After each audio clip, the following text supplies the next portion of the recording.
evening, everybody, and welcome back to the final episode of the True Gamer podcast of 2020. Don't get excited. I was going to say guys. Don't get excited. I mentioned it in the comments thread, and people are like, "Oh, you had me excited for a second, sons of bitches." These motherfuckers. I'm one of your hosts, Eddie, along with my bro, the inverted gamer himself, Sheps. How's it going, bro? Yeah, it's going good, man. How's gaming? Gaming is actually really good. We're going to talk a lot about gaming today because this episode is going to be a chill episode. Yeah. Not really about the news or anything, but just reflecting on 2021 gaming and just chatting with a pair of bros, pair of gamers right here. So yeah, we're going to be talking a lot about gaming. But you doing okay, bro? You doing, I'm doing good? okay. Sleeping well as usual? You know me. Oh, you know Shetsay. Mr. Sleepyhead, that's what they call me. This guy you can't get him off the. He's like, wait, bro, can I get some help? Oh, you're sleeping. It's a superpower of mine. You know, that ability to just sit down, close my eyes, and that's it. I'm out. That's my superpower. That's your superpower. My girl regularly tells me, like, we get into bed. I have actually, no joke, heard her complain about you being asleep multiple times, obviously because we're in your home. That's like, she's complained about how you sleep and how easy it is, and we just get into bed and she's got like a whole thing. She's like, I either put on like a podcast or I put on like rain sounds, and even then it takes her like an hour, 2 hours to get to sleep. Nice. Weird flex, Adriana, but okay. You're like, not even mine takes 18 hours and I'm still not asleep. Yeah, it's into the next day, and I'm like, that's so strange. Like, as soon as I put my head down on the pillow, I don't even hear you put on the podcast. I'm just out like a fucking light, bruv. I mean, it's good. It's good for you. Yeah, it's good for me. It really is. I'm really happy about it. I'll tell you what, though. When I've had days where I just don't sleep, something like that. Way. Poor baby. But it happens like once every. You know how often we get a Superman movie? Right. That often. Very rare. Very rare. I'm gonna be honest. You had a newborn child. Yeah. And you were up early for work. Yeah. And you got 50 times the sleep I did. But anyway, yeah, I have great sleep. It's fantastic. Very proud of myself. Yeah, you should be. Thank you. Yeah. Voted 2024. Is that when the next election is? I don't know. So, anyway, bro. Yes. Today is a True Gamer Podcast Day. However, this podcast would not happen without a special set of bros. That's right. Who are they? A special set of super bros who keep this show going, who keep everything going on Conbrosations. You guys are the best people in the world. Those people are Diogo Dildo, Isak the Ultimate Cumsock, Sabine from Smallville, the Star Wars Encyclopedia, Adam Sundling, Jeremy Renner, that's right, an official Avenger, Super Sus Ben Fryer, the Filthy FIFA Fanatic Joe McCormack, my juicy left nut, the super sexy producer Sean, Big Boy Billy, Catsper the friendly patron, and Kevin, the number one simp.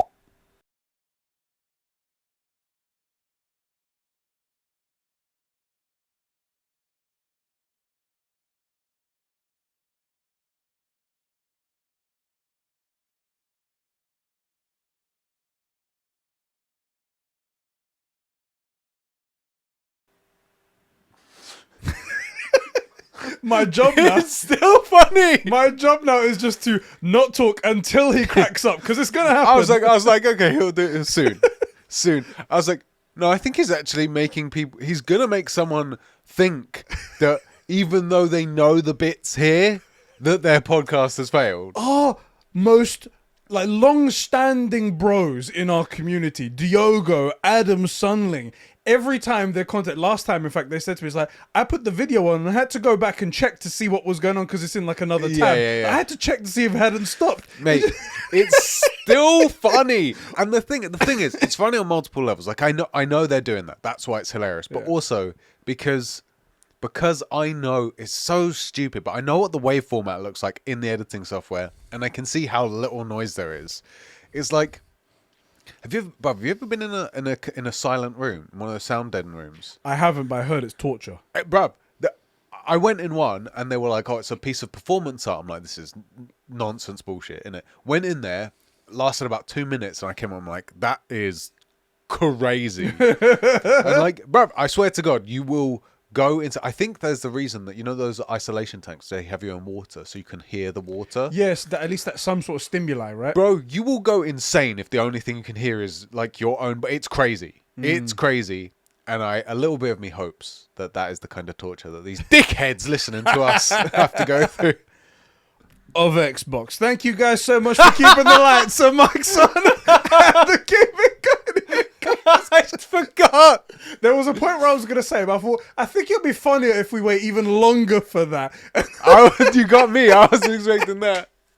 Comedy gold here at Conbrosations. Anyway, the Super Bros over on patreon.com/Conbrosations. Thank you so much. Keep the lights and mics on and these incredible jokes going.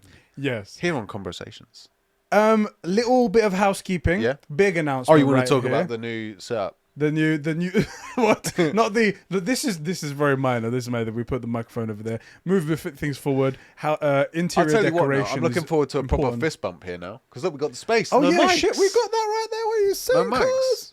mics. Already, I wasn't sold at the beginning, also because I couldn't figure out the way the joints move. Yeah. But now sold. So there Look, you I go. got all this movement. Oh, lovely. The actual housekeeping bit that I was going to mention was that the Conbrosations Day. Oh yeah. Conbrosations Day is happening again, and I've picked the day. Yeah. The 8th of January, which is a Saturday of 2022. That is when Conbrosations Day is happening. Guys, get hyped. If you're new around here, like some of you guys are, it is a day where we celebrate everything Conbrosations, where we all get together and do a massive live stream, play games, talk all kinds of nonsense together, do all kinds of like funny challenges and stuff like that. Yep. And hopefully, with a bit of generosity, raise some money for the future of Conbrosations so we can fund things for the next year, whether it be tech stuff, whether it be just the energy drinks to keep us bloody going, whatever that's it might been be. what's kept me going. Sheps needs it. 2 trust points me. of order for real. The mics, the streaming rig. You can't see it, but all of the super fast SSD. Is it SSD? Yeah, the cards that The we little use. memory cards that We we have use, portable hard drives when we take stuff across. Like you can't see it. There's a sound deck down there. That's how we can sound so beautiful. Right, all of it. So like, All funded really, by you guys. it really does go to places. And one slight thing, you said we celebrate all things Conversations. I want to make a little addendum to that. Go on. It's all things Conversations community. Yes. It's not like us and our content, right? The whole point of the day is that guys can pop in and out. Like Isak always wants to go freaking shopping. The guy's like, we tell him about Conversations Day now, like 2 weeks in advance. Right. And the guy's like, Oh, I I just need to go can't to plan my shops. shopping anywhere I else. just need to go to Isak. What are you doing? I really need to go down to Lidl today, you know. Dickhead. But it really is. It's all about the community and hanging out with you guys. And we'll normally do like some community games. It's about hanging out with you guys because we can't EGX was shit, but the meetup was great. Yeah. We do try as part of our community to do like a lot of community stuff. That's why we're so active on the Discord, and I'm trying to educate everybody on to have good anime takes. And Sorry guys, I need to find a bot or something that can like sweep through anytime Just anything delete weebery. anything. It's like, but it's Conversations community. It's not like you watching us have fun. It's us having fun. It's the whole. They normally go multiple hours. Well, they're like 6 hours or something. 6 hours ish, something like that. We're not spring chicken anymore, so we can't do what James does, 48-hour streams. Well, James is a complete degenerate. It's true. He doesn't really go outside. I think, you know what it is? I haven't actually seen this guy walk. I've only ever seen him behind his desk. I think he's just removed his legs, so therefore more energy for the rest of his body. Oh, mate, solid. pro gamer normal move right amount of there. calories, but like half his body's gone. Exactly. And for him, that may There you go. For him, he's only this big anyways. I was going to say, I mean, if I was James, I would be thinking I can't really afford to lose any height. but in the grand scale of things, it's only going to drop me down like 3 inches. There you go. Half my height. Exactly. Anyway, 8th of January, guys, is when Conversations Day is going to happen. You patrons are going to hear about that first. You guys are the ones that are likely going to be there anyway. It's going to be good fun, and it's going to probably be a good time to torture us as well, because I've got some good challenges coming up that I think will be helpful for us, but good entertainment, I believe. Good entertainment. Yay. Yay. Talking about like help for us and stuff, everybody on the Patreon who just belittles us all the time. Was it the Super Bros? Who do we send stuff out to? It was the True Gamers and Above. 2 gamers and above. You should all have your Christmas fucking deliveries are awful. Oh my god, yeah. We sent them out whether they get to you, Yeah. but you got something for Christmas. Yeah, something nice coming through. Nothing huge. Don't get too excited, Yeah. but it's something to show our appreciation that we Yeah. care. Something's on its way. Enjoy. It's Thank the you very nudes. much for your help. It's nudes. Okay, bro. Yes, So this is the Conversation. So the True Game Podcast. that's right. And we're going to be talking about gaming, as I said today. Yeah. We're going to be talking about our highlights, things that have happened in 2021, our favorite games that we've played, and just generally just bro out so we can have a good time right here. Cool. I have a few things of like things that happened in 2021 that I want to Okay. go through. I Yeah. think I want to start with that to just sort of like Alright. get things the ball going. Okay. But then afterwards we could talk about what we've been playing and stuff like that. So, biggest things that have happened in like news stories that have happened in like 2021. Yeah. I've got a couple of them here. One of them was, and I don't know if you remember this, but Microsoft announced at one point that they were going to raise the prices of Xbox Live Gold. Oh yeah, they And were gonna then- double it. After the entire internet just get their pitchforks out and they set their torches on fire. They're like, all right, we're coming for you, Microsoft. Even us Sony ponies were like, that's not fair. That's just dumb. I'm not even going to be paying that. I've never been paying for your thing, but that's just dumb. Yeah.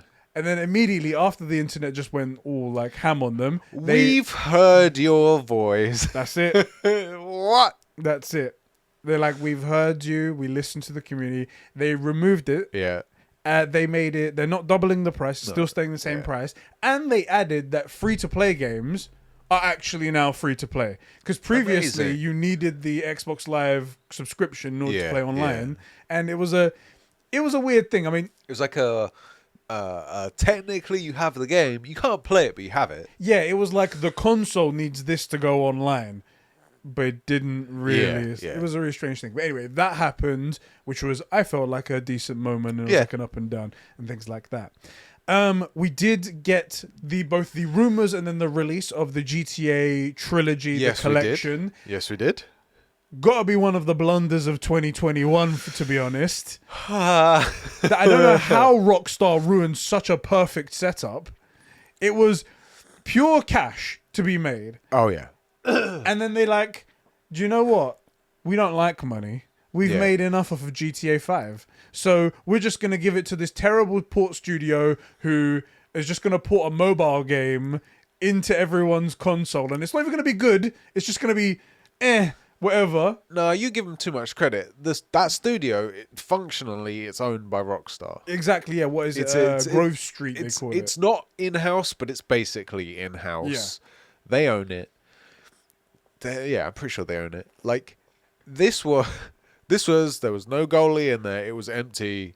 The whole team was on the other side of the pitch. You just had to walk it in. Yeah. You had to walk it in, and you went full power, boot off into the side. Like, what are you doing? What are you doing? So this was an easy. easy, and I'm not joking. I think this was an easy $1 billion. Yeah. Yeah, with a B, 1 billion easily in the first 12 months. Yeah. In the first 12 months. All you had to do Maybe- was put a maybe little 15. bit of care into it, Just a little. and you couldn't do that.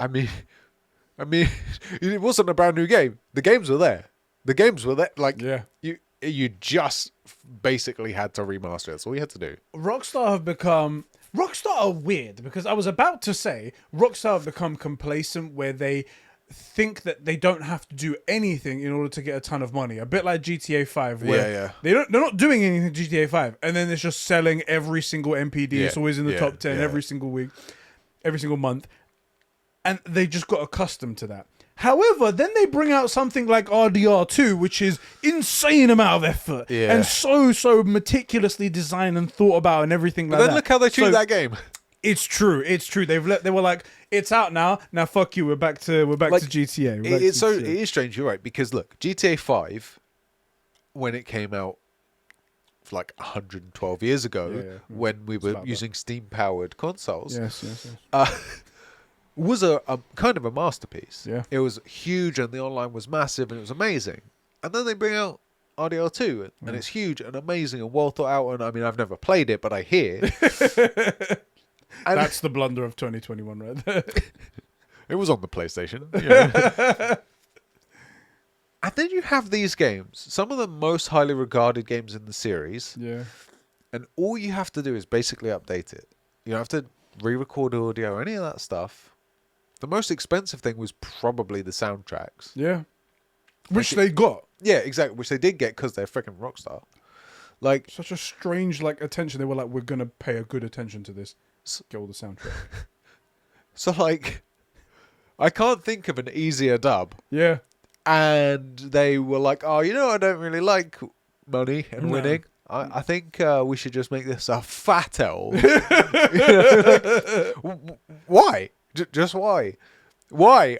That's the one, honestly, of all the things that happened this year, the GTA flop is the thing that, to me, is the craziest. Like, Call of Duty Vanguard. Yeah. Talking to companies that sort of bring out stuff that they know. Yeah. Vanguard has not performed super well. Yeah. But we've had CODs that didn't perform super well. Yeah. And it still performed good. And I think the game, while the game isn't very good according to like people who play Call of Duty and whatnot, it's still a functional game. Yeah, it's it still a works. Call of Duty. It's Right. just not blowing anyone's skirt up. Exactly. And there are better games to play. So that, like, flopping, which it didn't flop, but, like, not outperforming the last one, okay, that's not a huge shock. This, where the games came out nowhere close to as good as they were on the original release. What?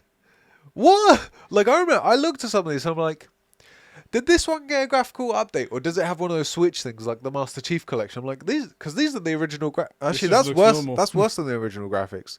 And also, in the original graphics, if you shoot someone's windscreen, Yeah. it breaks. And this one, it just disappears. What the hell?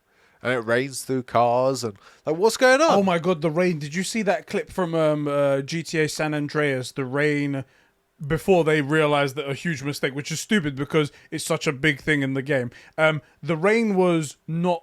The opacity was too high, so it was really, really opaque, and it would rain all over the screen. You couldn't see shit, and I was like, "How did this get past any QA? Who fucking played this game after they made it?" That's the answer. Is it didn't? Exactly. They just didn't do QA. They're like, what? How? Yeah. How? I don't know, bro. That was. Oh, here we go.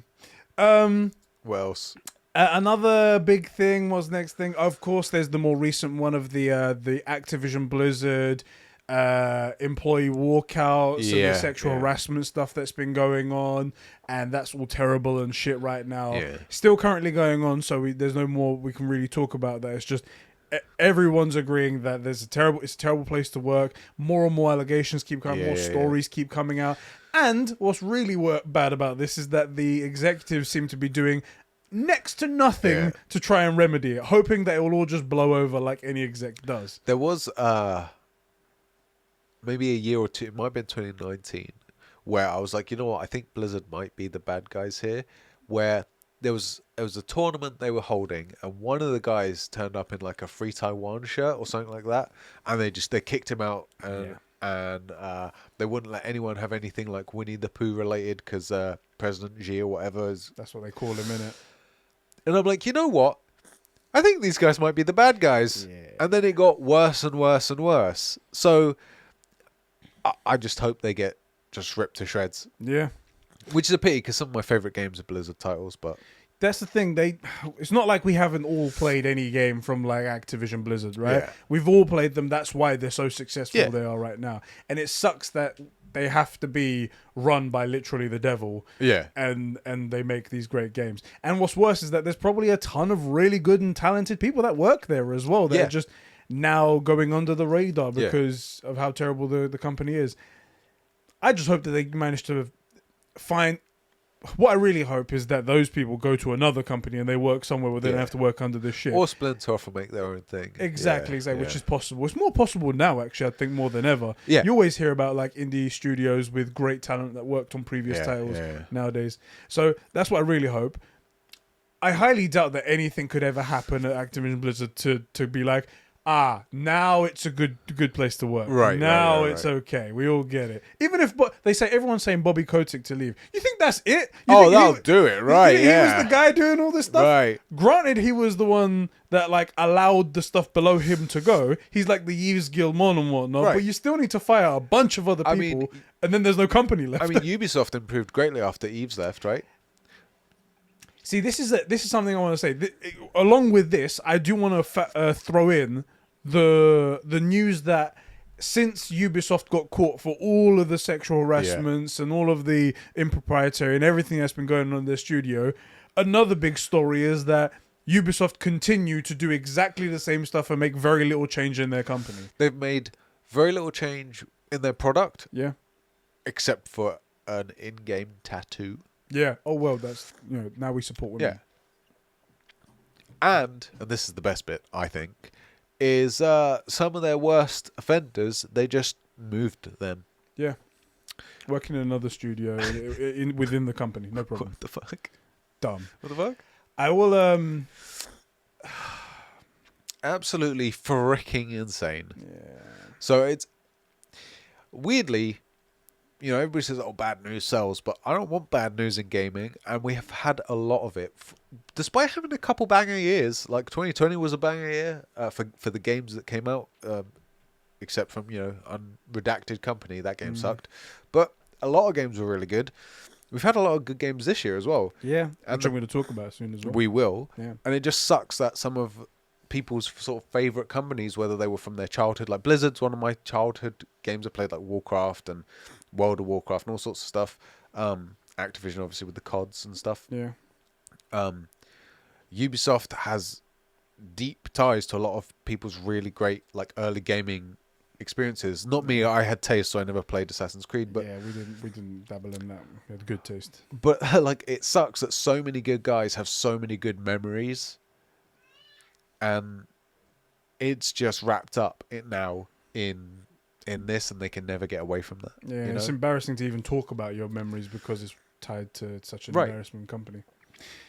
Anyway, that's another piece of crap that happened in 2021.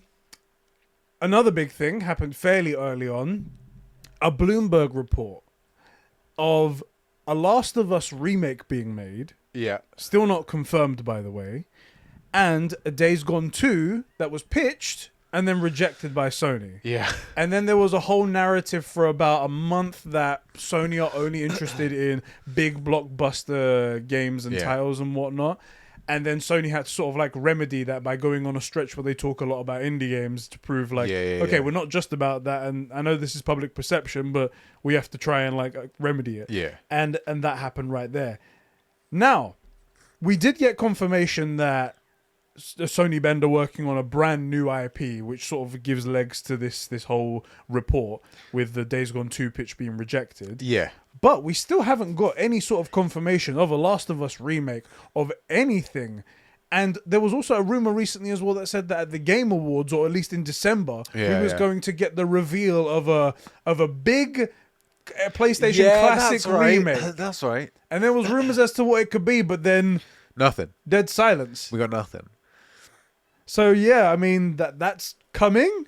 Do you still believe it's coming? I don't know. Look, I can totally see them doing. There are some incredibly cute squeaks coming from the other room. Isla's just outside. I can see them redoing The Last of Us.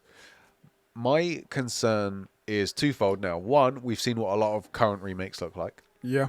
Although the Mafia remakes, remasters, I guess they were incredible. Yeah. And I feel like we've already had the last one remaster. So can you remaster a remaster? Yeah, they'd have to call it remake right now, right? Yeah. Or they go to the Square Enix naming system. Remind Masters of Heroes of the Galaxy 1, 2, 3, 4, 57.6. So that just doesn't make sense. Right. But it's different. We get to put a different name on the box. The thing is, two things. One, is it going to look like the GTA remasters or remakes where it's just like a garbage heap? We're all worried about that now.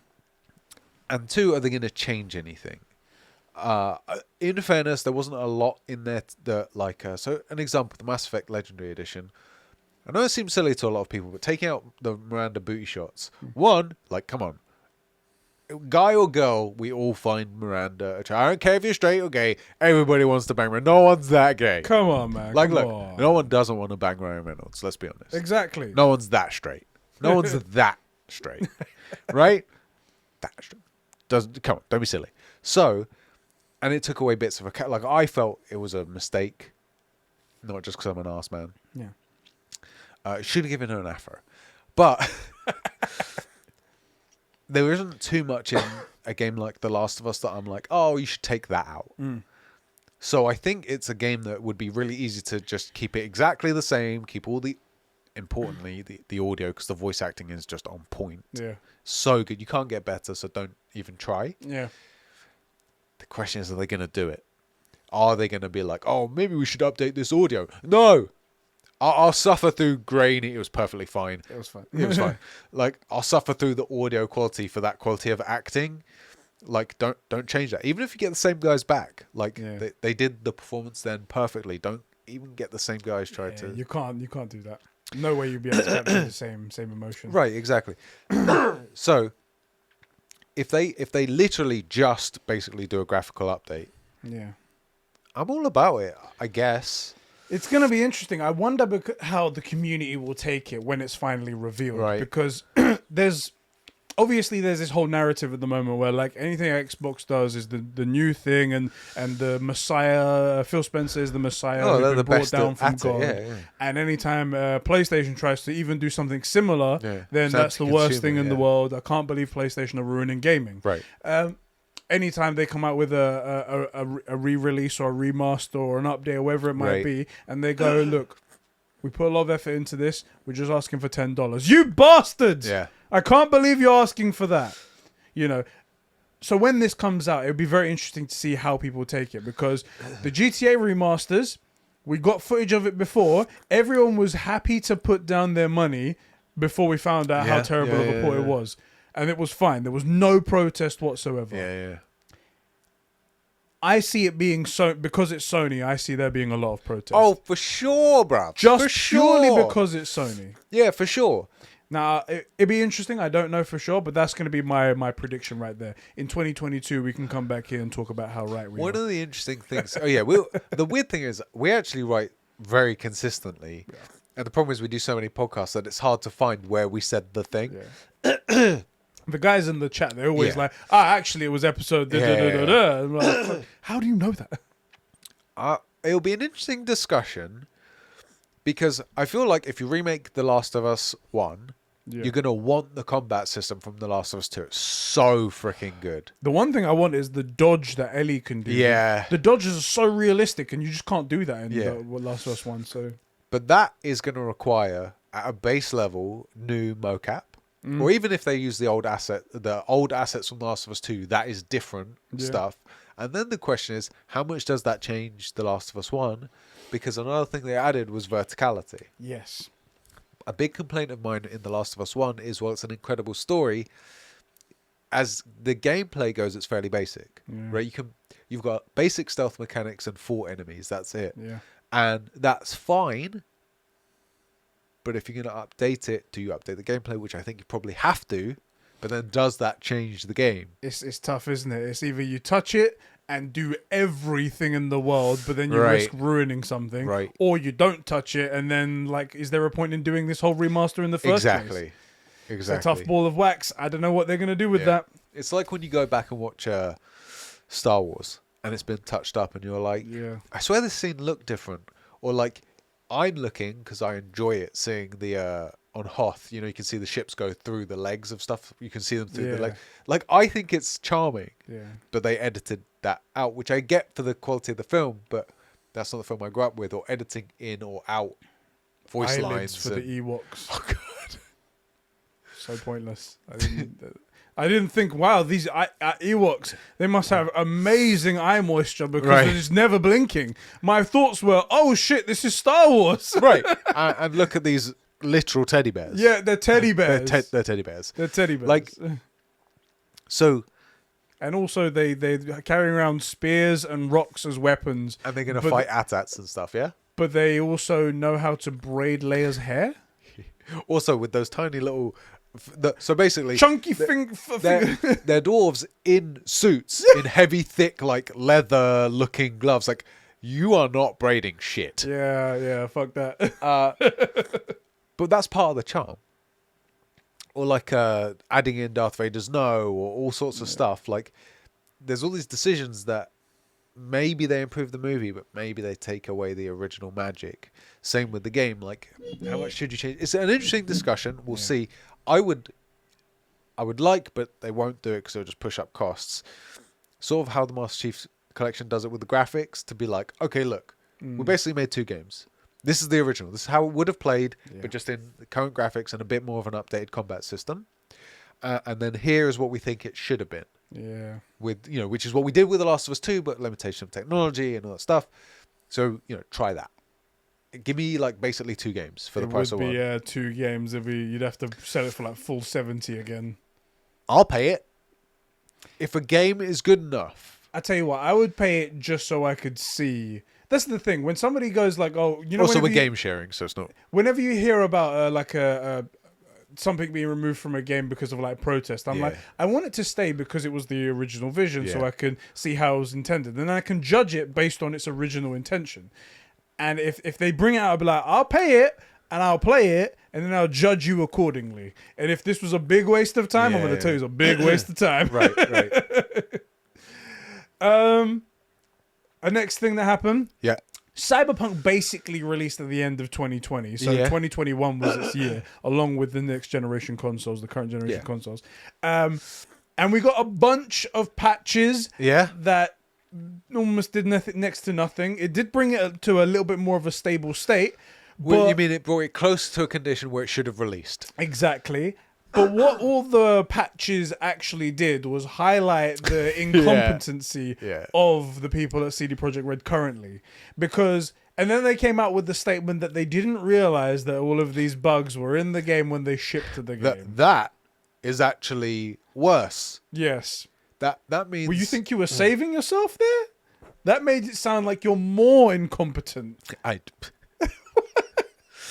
That's stupidity. That is not how we do things. No. That's not a good thing. That's like one of those moments in court where like the lawyer asks you when you're on the stand, and you're like, I didn't know. Oh, so you are admitting that you're incompetent. No. Oh, I said it already. Now it's on the record. The other thing is that there were some incredibly talented people at CDPR who have all jumped ship now. All of the lead quest designers, story designers, writers, they're all gone. They're all gone. The people that made The Witcher 3, the sensational game, one of my top 3, one of the best of all time, they're all gone. Every single one of them has left. Yeah. So now you have a product that they couldn't get to work. Now in the hands of people less qualified, less competent, with less experience. So I don't think the future of Cyberpunk, in terms of its quality as a game and as a piece of entertainment, looks good. I think it looks very poor, which is not to say that it won't be fixed. Like it will run fine. But I worry about the next project for CDPR, because if they're supposedly going to another Witcher title, which... Me and Zacchino were talking about this a little bit in Twitter DMs, and we were saying that, like we've said on the previous podcast, that the next update, the PS5 update and the Xbox Series X update, needs to be more than just a graphical update. Yeah. It needs to actually bring back a bunch of the features that they got taken out. But that's the thing. What has happened since release that gives us any sort of inclination that CD Projekt Red would ever bring any of those back, or even bring an update of substantial value? The only thing that maybe does make me think that maybe this is going to be more than a graphical update is that why would a graphical update take over a year to bring out, nearly 2 years to bring out? Because your team got cut to a 1/10 of its size. That is possible. But they claimed they were working on it before, but they also claimed that this game runs okay on previous generation consoles, so let's not take their word for it. It barely runs okay on my PS5. Exactly. Take that one step further. I have been holding out to play The Witcher 3 until it gets a PS5 upgrade, so it gets haptics and visual upgrades and stuff. I don't trust them. I don't think I'm going to do it. I think I'm just going to play The Witcher 3 the next time I get the urge, because that game was perfect. It was exactly what I wanted, and I don't trust the CDPR that released Cyberpunk to upgrade that game, I certainly don't trust CDPR now. You know, so.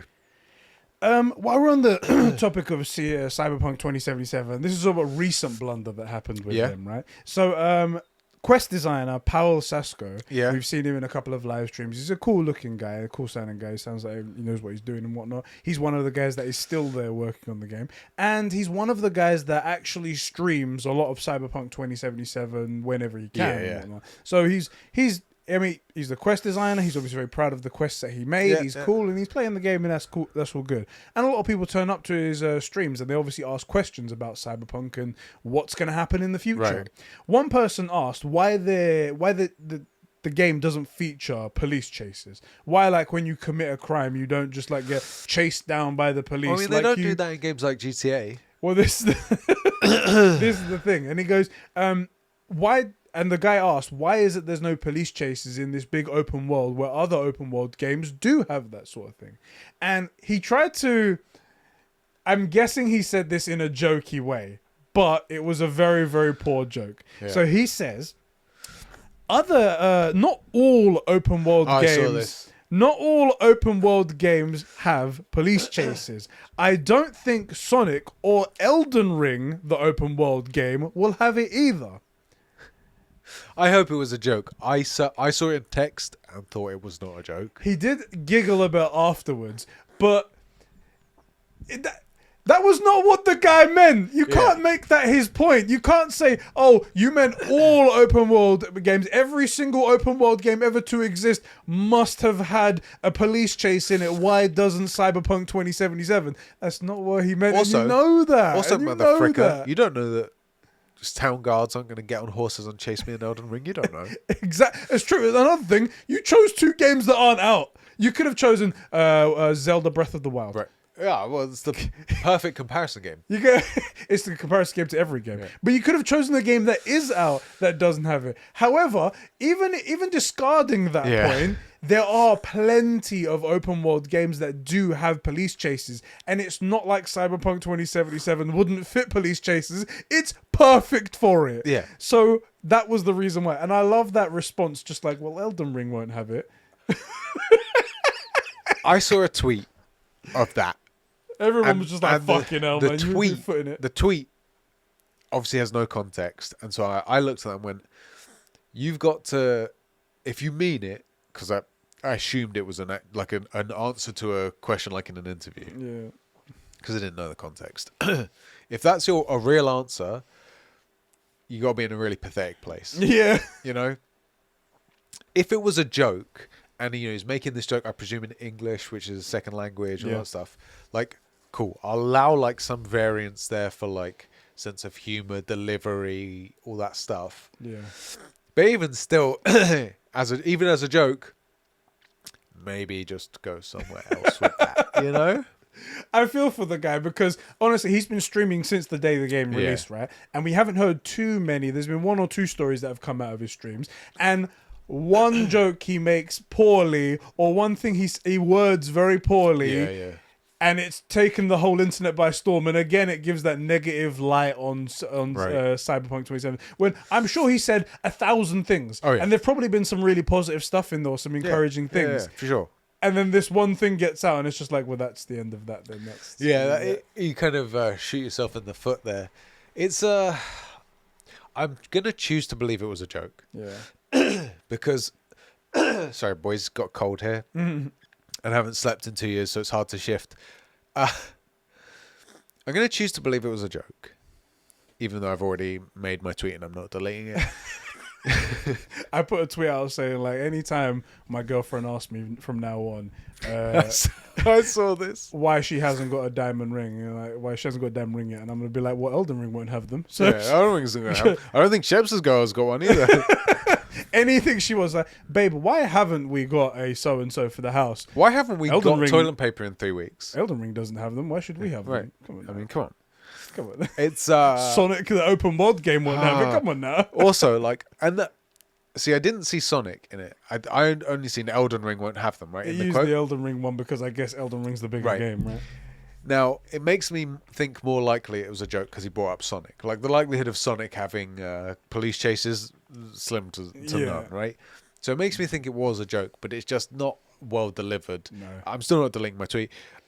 As kings of comedy here, we Right. know how to deliver a joke. That's a true fact. You didn't hit it there. Yeah, pal. you missed the mark. It's got to be tough. Look, it's got to be tough because you're one of the only people anybody knows at the company. You're trying to stream the product, which means you're going to bump into a lot of bugs. Yeah. and have to like take the brunt for that. Oh, that was a feature. I programmed that myself. And there's going to be tons of stuff you can't talk about. Yeah. That is going to come up as a reasonable question. And he's going to have to find ways around it, you know? Dance around it. And that In a seems foreign disingenuous. language. Yeah. In a second language. So it's, you know, for him. yeah, Feel for exactly. It's got to be tough. A bit of good news. Yeah. In 2019, Yeah. a game was announced. Yeah. And in 2021, Amazon cancels its Lord of the Rings MMORPG. Oh, thank God. Good news, finally, because Finally. Lord of the Rings is a terrible IP and we don't care about Finally. it. No one cares about that. But yeah, it was A big win for gaming, for storytelling, for literature. W. That's a dub. There's a big dub. I'm interested into why it was cancelled because That's just primed to print money, isn't it? yeah, exactly. I have a suspicion that it was actually more of a moral choice because the Amazon making moral choices. yeah, it's a weird one. I'm not gonna lie, it's a weird pitch because the developer, the Yeah, code developer, was acquired by Tencent a few months before this cancellation happened. Okay. And Tencent, for you guys that don't know, is a big Chinese company supporting of all of the terrible stuff that happens in China, the concentration camps, blah blah blah. And Amazon, American company, maybe they went, you know what, we don't want to support the Chinese in their terrible shit that they do. Maybe we'll cancel this project.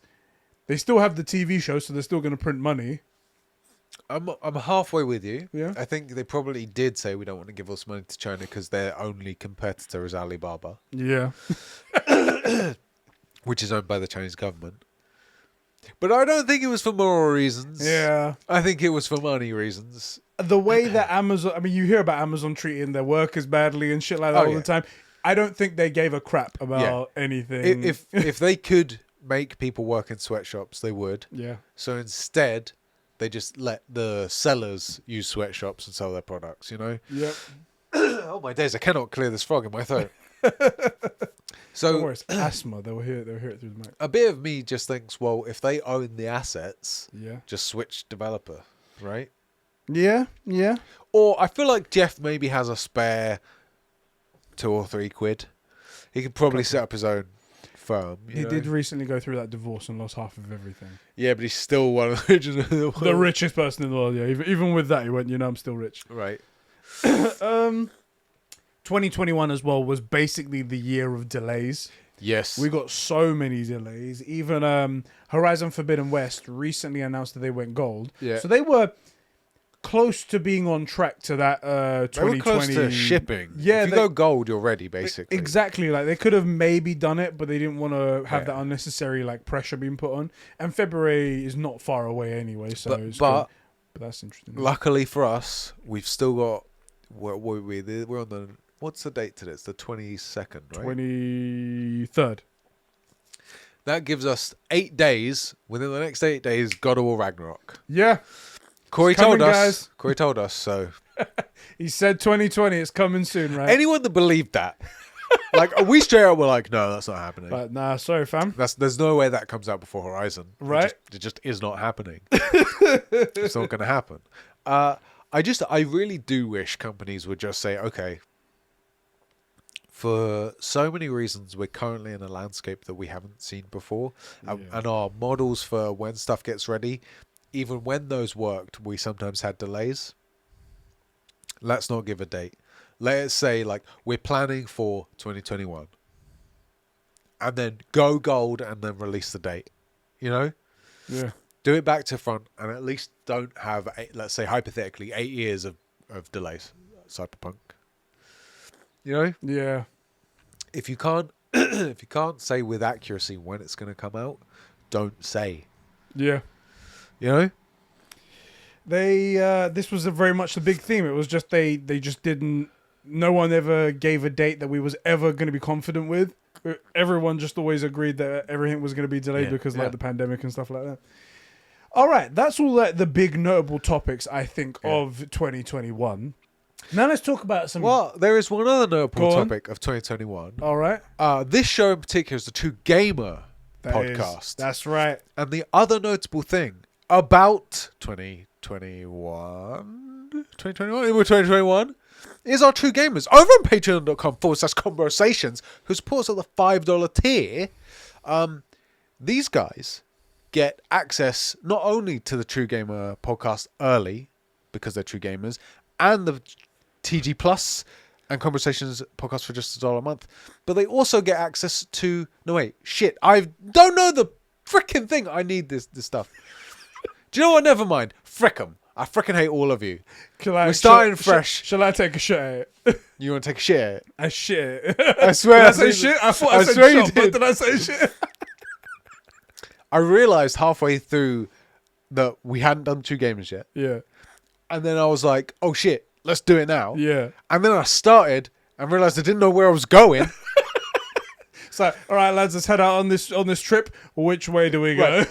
And worse, haven't slept in 2 years and currently can't breathe through my nose, like at all. So I'm like oxygen deprived, sleep deprived, have no plan, don't even have a sat nav telling me where I'm supposed to go. Let's pretend, guys, that didn't happen and we're just starting. Through the video magic of editing. Oh, wait, the editing, bruv, it's happening again. I can see myself doing it now. I made this, for those of you guys who don't know, I was like, one time, because he's obviously very sleep deprived and what I said, dude, sometimes you say words, but they're in like a different order. Yeah. And he's like, what were you talking about? No, I don't. Never done that before. What are you talking about? And then he said it while it was at a poker game. He said something and it was all out of order. Every single word. And I just looked at him and I was like, and he was like, oh shit, I just realized it happened. It was an out-of-body experience. If you've seen Spider-Man No Way Home, you know where Doctor Strange does the thing to pee? And he's like, Spoilers. oh my God. Yeah, it's in the trailer. I was that. I got to watch myself do the most retarded shit I've ever seen. And then I just did it again on camera, which is perfect. That's where you want all your faults, right? Okay. On camera, on the internet, living there forever. Anyway. Let me take this away from you. Bro, this is the True Gamer That's podcast right. coming to your eyes and ears every Saturday here on youtube.com/ Just search for the True Gamer podcast. just do that. And on podcast services around the world. If you guys like what we do here, if you want to support us here on YouTube, you can hit that like button, subscribe to the channel, and hit that notification bell, because then it gets you our videos each and every time we upload them straight to your sub box, and occasionally a notification pops up on your phone if YouTube allows it. A new thing that's happened, Spotify also now allows you to rate podcasts up to 5 stars. Gaming. A bunch of you guys have already seen me post it on Twitter, and a bunch of you guys have done that. Thank you so much. You're really, really awesome. I would appreciate it so much if you listening right now, watching right now, could head over to Spotify, hit that 5 stars on our main page. It will mean the world to us. I'm sure this is so many metrics going to, we have to learn how it's all going to work. Yeah. But I'm sure 5 stars means something to them. Thank you so much for that. What's really interesting, I had a look. It only applies to people who actually listen to the show. Oh, so you can't just go there, rate it, and yeah. Exactly. So you have to have listened to a minimum at least of 2 shows from the podcast. Oh, cool. So if you don't listen to it, put it on in the background, just turn the volume down, and then go, okay, here you go, here's 5 stars. It will help us out greatly. Thank you so much. If you like what we do here and you want to take your support an extra mile, take it a step further, you can head over to patreon.com/Conbrosations, where you can get exclusive podcasts, exclusive videos, and exclusive, you get like merch discounts and things like that. It's a really cool place to be, and it helps support. I forgot we have merch. It supports Conbrosations greatly. You could be like one of these true gamers who support us at the $5 tier and get this podcast early, in fact. Those people are Jeremy Horde, Sab2557, Sheps is Crusty Right Now, Adam the Melissa Bonnie Simp, Isak Manny, Cats McCoral, Kevin Crow, Super Whale Ben, Joe McCormack, Diogo, Billy, Polio, Poothie, Got Me Disabled, aka Zacchino, Sussy Imposter Among Us Moment, Batfan, aka the Better Eddie Clone, Dano, Fishy, The Jackal, Max H, Cobra SS, and I'll be Scory. Thank you guys so much for keeping the lights and mics on and everything happening here at Conbrosations. You're a legend. That's right. So if you're interested, you can join over 50 patrons over there, and you do get extra content. You didn't actually say, but the Conbrosations podcast is like our totally unfiltered. We'll talk about anything. I think we did an episode just all about male emissions. We did once. It was a good episode. It was a good episode. Very so thick. yeah, oh god, but it's unfiltered and it goes up like unlisted, so we're not worried about it affecting the channel because we have had more than one channel blocked before. So it's good fun for as little as $1 a month. It genuinely might be worth it or not. I mean, it's up to you. Do whatever you want. Depending on what your dollar's worth, isn't it? Right, exactly. However, guys, if you don't want to support us monetarily, if you don't want to go over to Patreon, that's totally fine. Yeah, we get it. It's understandable. Sometimes people aren't worth that money. Sometimes you just don't have the means to do it. We don't care. We just love that you're here, enjoying us, talking with us in the comment section, liking the video, stuff like that. That means the world to us, all right? You're still a bro. We love you. That's right. So let's talk about games that have come out in 2021. Yeah. Some cool stuff. Hold Just on, before reminisce a Sean little bit. does anything, I remembered correcting Conbrosations. I've said it here, but this is our wrap up. Yeah, we're going to be talking about this. I think we're going to be chilling. And let's be honest, we haven't said anything that needed correcting. We're perfect. We're so smart. We don't say anything. You just listen to me just off the cuff do a Patreon read like that. There you go. It was like that. Smooth as silk. Smooth as silk. Smooth as sandpaper. is Kick what it was. off with the biggest part of 2021. Yeah. Xbox released some games. Oh yeah, they did for once. Because since the Xbox Series X came out, Xbox Studios has not released any games. Yeah. And they released 2 back to back. To be fair, they released more than that, but they were like PC games.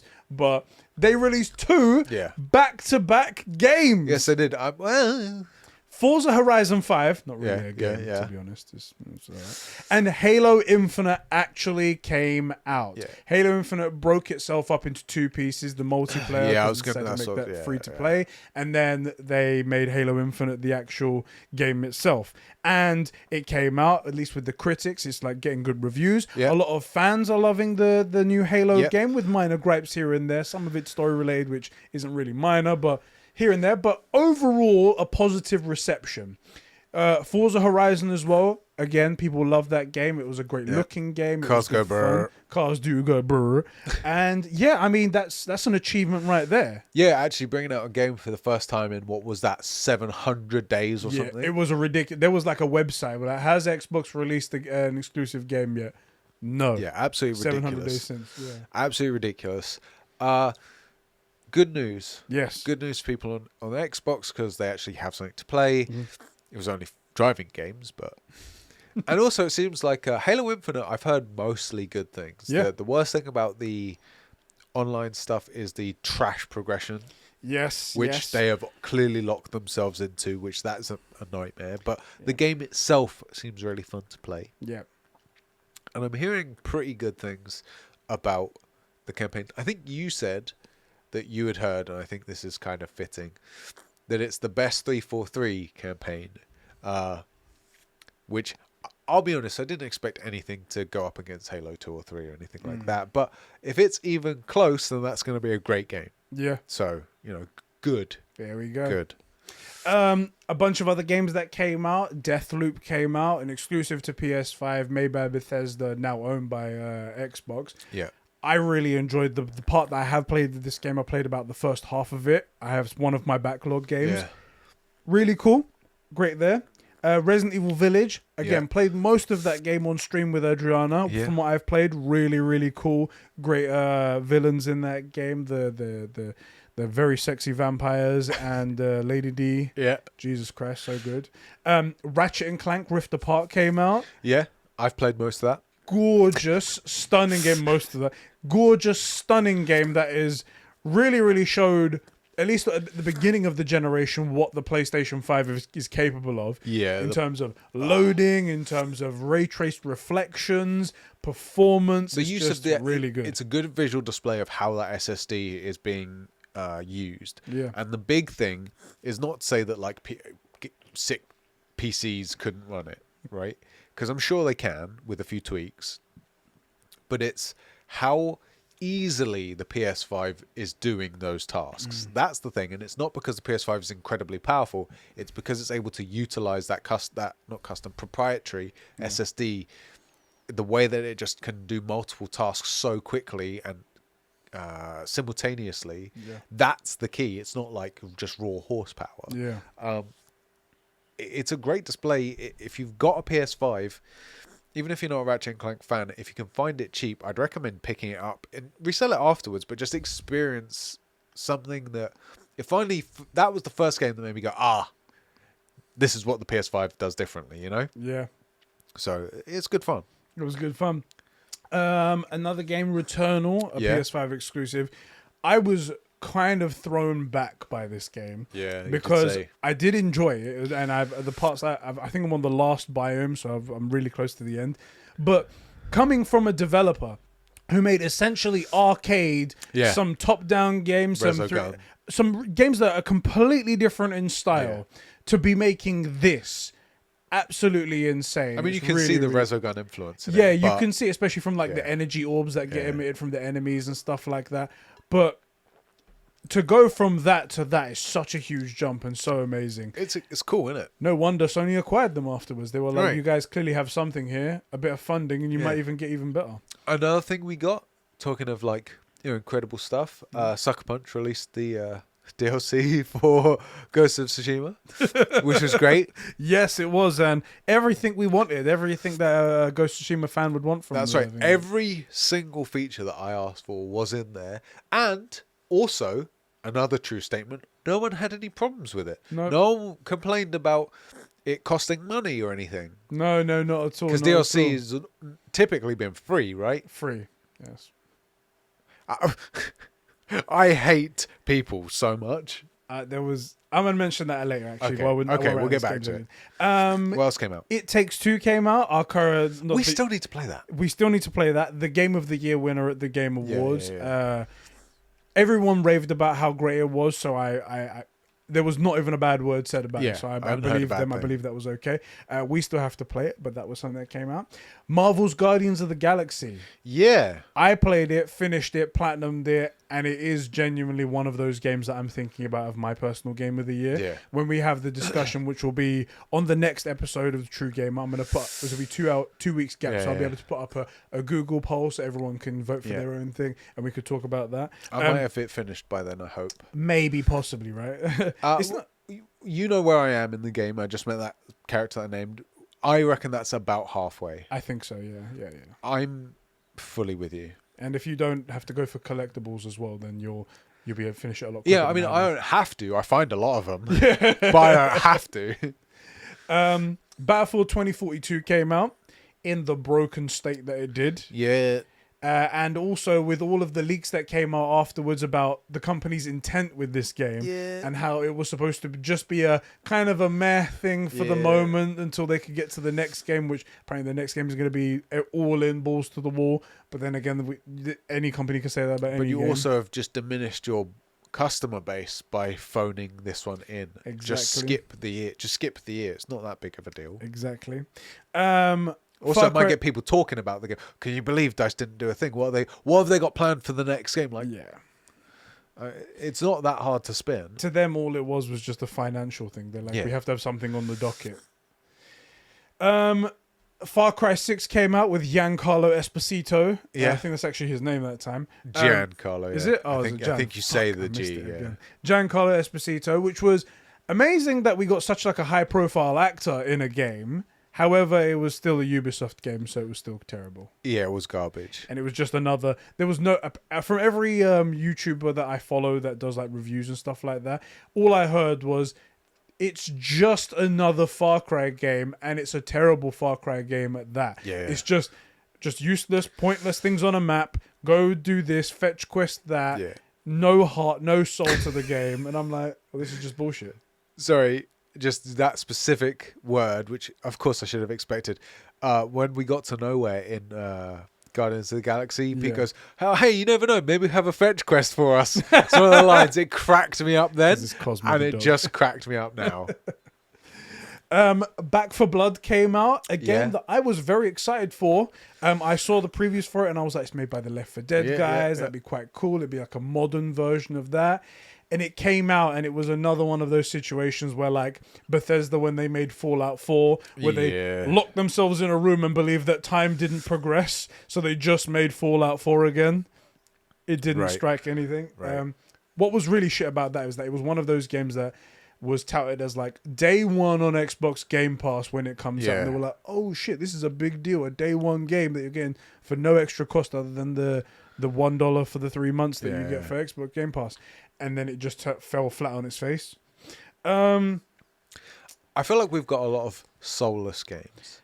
Games where they're just getting it out. There's some games mixed in there, but then there's a lot of these soulless games when you really think about it. Like Mass Effect, soulless, right? Of course, Mass Effect, the Legendary Edition. Everyone who played it, everyone who is a Mass Effect fan tells me that they had so much fun going back into that universe. Well, that's how you do a remaster. Was that a remake? Remaster. I think it's a remaster, but like, that's roughly the same thing, right?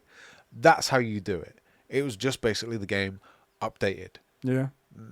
That's like what I don't understand is why they could do it for Mass Effect, but like Rockstar couldn't do it. Like, unbelievable, right? It blows my mind. I'm genuinely confused as to how, like, DICE couldn't bring out a working Battlefield. Yeah. Rockstar couldn't bring out working games that are literally, the oldest game was GTA 3, right? That was in there. That's like GTA 3, yeah. That's like 1998 or something. It's really old. Like, it's older than some of the guys watching this. Yeah. Like, how they couldn't do that blows me away. Soulless. But then, like you said, you get the Mass Effect, you get not to constantly bang on about Ghost of Tsushima, but the Iki Island had soul. There was a reason for it to be there, Yeah. Kenna Bridge of Spirits came out. Yeah. That is the way you say it as well. That is the way you George, say it. Yeah. He ripped me in one of his videos. Who cares what Gerg thinks? He can't even say a 4-letter word right. It's a solid point. The guy the spelling is right there, Kenna. Anyway, I got a 4-letter word for you, Gerg. Frick. Get fricked. That game came out. I'm very close to finishing that as well. Yeah. I started me up too. again recently. And it's just great. It's just great. Other than the brutally hard boss fights, it's really, really great. And I don't mind it being hard. It's just the degree of difference from just general in the world stuff to this boss fight and the mechanics involved in taking them down. It's absurd. I will say, so as someone that doesn't play roguelikes, and I'm not saying Kenna is, I've seen Gerg stream things like Bloodborne. Yeah. And there'll be everyday enemies that take you out. Yeah.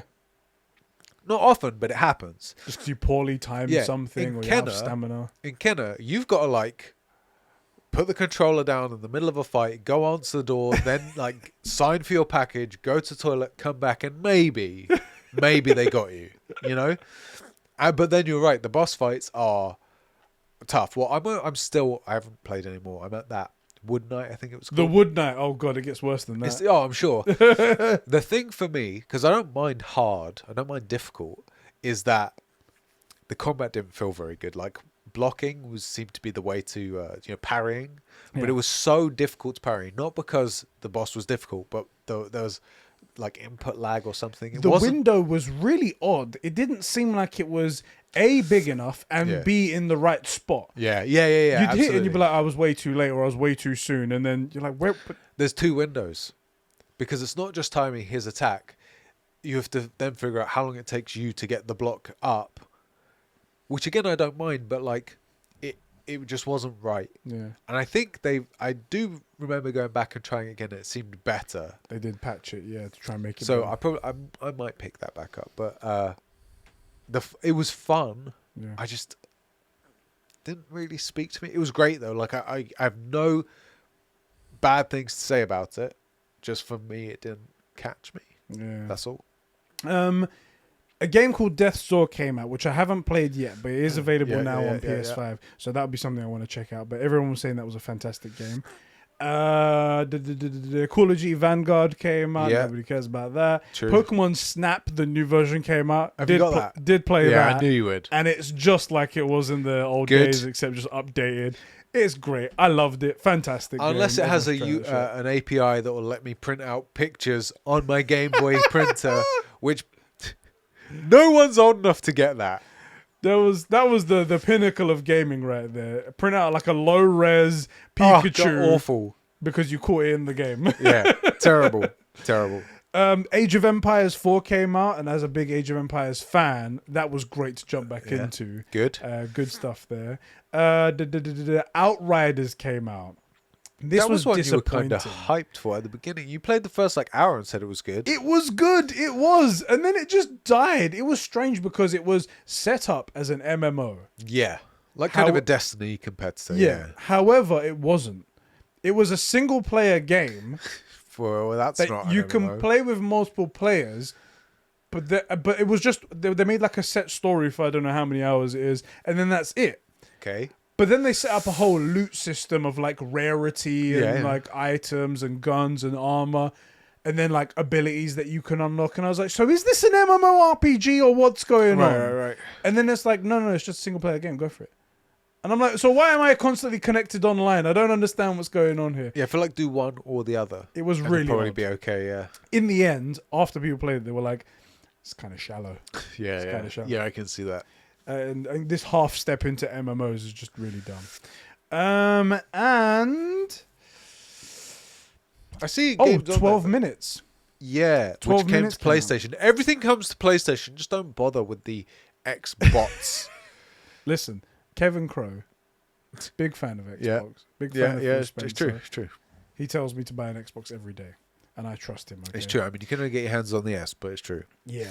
But 12 minutes came out, and that was a launch exclusive on Xbox console. It's now coming to PS5.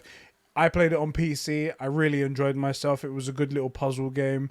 Didn't blow the world up. I didn't think it was worthy of like Game of the Year. I think it was good fun, but yeah, It's Just- not the just good kind fun. of game that was aiming for Game of the Year. yeah. And you know what we said about Forza? How it's shit, and anybody that likes it is shit. Yes, Has Alpha. trash taste. It's the kind of game that shouldn't win it. Yeah. You should never get it. And that isn't saying it's not amazing. And I don't think 12 minutes was amazing. I haven't played it, but I didn't hear people raving about it. But it's just the kind of game that isn't going to win it, Yeah. you know?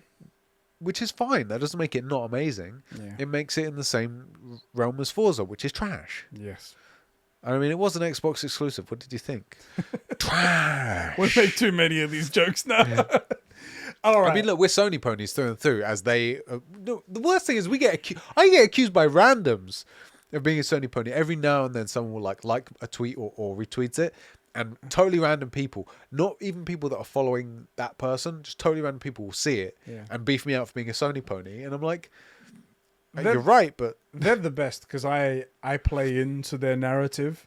Right. And it gets so funny because just to see them like, because you know on the other end of their phone they're frothing at the mouth, just like, Yeah. you that is be offended by what I'm saying. that is the best way to do it. I do love like taking someone's like stupid argument and then agreeing with it and then taking it to a point that is consistent with what they said but is utterly ridiculous. Yes. You know? It's like because they can't argue against it, otherwise they're arguing Right. against their own point. Right. It's great watching people try and square that circle. It's good fun. Bro. Yes.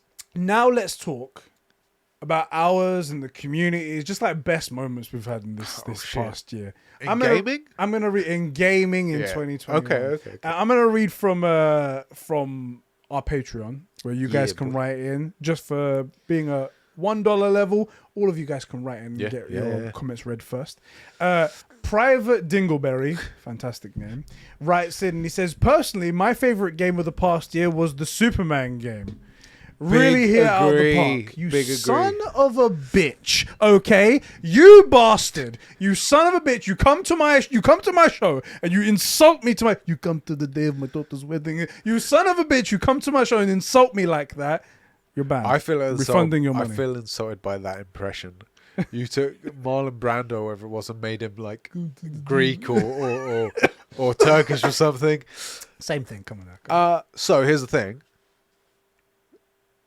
This fine gentleman paid as little as $1 a month to directly talk shit to you, Just to insult I gotta respect it. Just to insult me. And I'll be honest, just sort of, it's like in improv that says yes and. Yeah. Yes. And my most awaited game, the Super Pets game.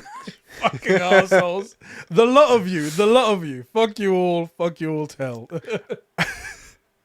I genuinely, as fun as it is to beef each other out, and we do genuinely beef about like Superman versus Batman and stuff like that, it's because we love both of the characters. Yes. And I cannot understand why this game hasn't been made. Yeah. Even me, who, I would get it, of course, and I would tear it to shreds. But I would get it, and I'd enjoy the shit out of it. I don't get how you make Superman's dog, but not... Like, we don't have a Bat Dog game. Hold on the Super Pets, make the Bat Dog. Like... It's utterly bewildering, isn't it? Alfred's going to get a game before Clark does. Yes, it'll be a dark noir detective story. Right. And it'll be looking like, for Master Wayne. We're going to really try and get Alfred out of here before we get a Superman game. Right. Out here. God damn it. It blows my mind. Our next one, Hookie writes in. He's wrote a quite lengthy one here, so if it doesn't capture us halfway through, we might just end your reign of terror that you've got going on here. He says, this year I've been somewhat unconventional. If that's the right word. But great year for games. I started with KOTOR 1 and 2, which in my opinion are the greatest RPGs ever made. Yeah. And since then I've been itching to go back. You should just wait for the remake when it comes out. That'd be cool to play again. I'm interested in that. Are you? Yeah, absolutely. I've never played KOTOR, but I've always heard about it being amazing. I'm like, they'll be really cool. I've had that recommended. Are apparently really bad. Yes, so. I know it has UI issues. I have been recommended that game or those games dozens of times just since we started back doing YouTube. Yeah. So they're obviously highly, highly regarded, and I've constantly heard about them. I felt like I got to a point where I'd not played them for so long. There's no point playing them. Yeah, for you. But I'm super excited for the remake. After that, I played Dishonored 1 and 2 and really enjoyed the balanced story, gameplay, and everything else was really well. From what I remember, Dishonored 2 somewhat improved gameplay, but left a lot to be desired in terms of story. Dishonored 1 had a conclusive ending that felt great, which I thought was undone by Dishonored 2 in some way, shape, or form. I booted up Death of the Outsider DLC for about an hour or so, but couldn't be bothered to play anymore since I didn't make it any further than the first mission. Okay. I'm gonna assume the Outsider dies at the end. Won't spoil the ending in the title of the damn game. Yeah, it does sound like it's spoiled in the title right there. Saints Row the 3rd Remastered came out on Steam this year, which is alright, I guess. Yeah. Pretty much the exact same as the original, for better or for worse. It's patched out most of the fun glitches, but kept the annoying bugs. What the fuck? That's so dumb. You PC guys get screwed regularly, man. I just love getting updates from guys like Hookie about what they're playing and how it's just screwed them over. Yeah. But and this will be the thing is, a lot of these guys get them on Steam sales. Yeah. So you can't really complain because you got it for a huge discount. But Massive. but you wish you'd got a working game for a huge discount. Just buy a console and then it'd be It's fine. true. Where the ad it was kept all the glitches, a lot of bugs. A lot of the story NPCs have brand new HD face models and textures which look great, but it can sometimes look a little jarring when they're standing next to an NPC which still has the original face. That's hilarious. Isn't it? Just take a side by side. Send us a side by side picture. I would love to see that. Yeah. Saints Row 3 is an enjoyable game, but doesn't really excel. I think it means excel like the program spreadsheets. because it's on PC. Yeah. At anything. There's always something that either Saints Row 2 or 4 does better than 3. Definitely the biggest gaming experience I had this year was playing Metal Gear Solid for the first time. My God, it's one of the best fiction franchises I know. Every character is well written and grounded, even when sometimes batshit crazy and insane looking at a Senator Armstrong. Every game has its own identity and fantastic storytelling. Even though I haven't finished the story yet, need to play Metal Gear Solid 4, but But mine doesn't work. Oh, because you're on a PC. Yeah. Just wait till you get that hour and a half cutscene. Just wait till you... Oh, mate,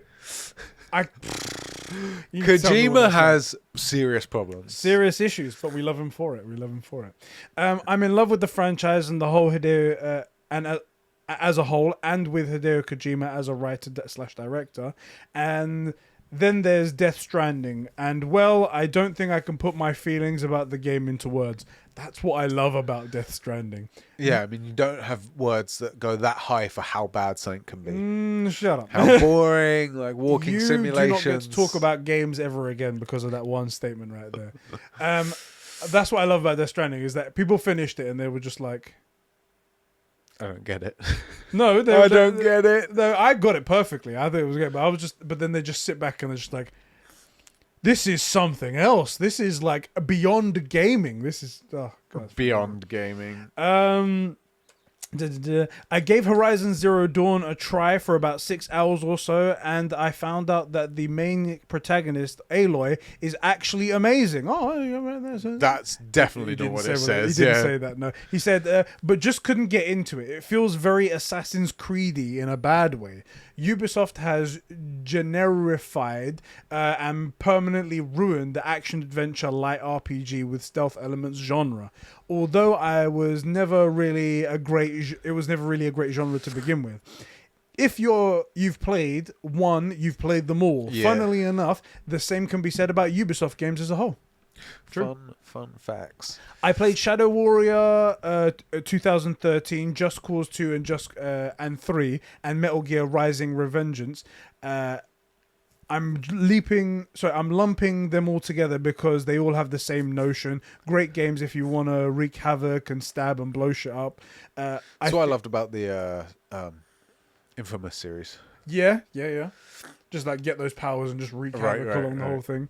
Apparently, I think it's true still. I've seen screenshots of Infamous Second Son and how great it looks even by today's standards. I think it still looks good. I don't even know what you'd do for like a PS5 patch for that or something like that. Honestly, I think you only have haptic. Yeah. Or maybe you add like a new island or something. But the game's so old, why would you add stuff like that? So Exactly. you can't, you know?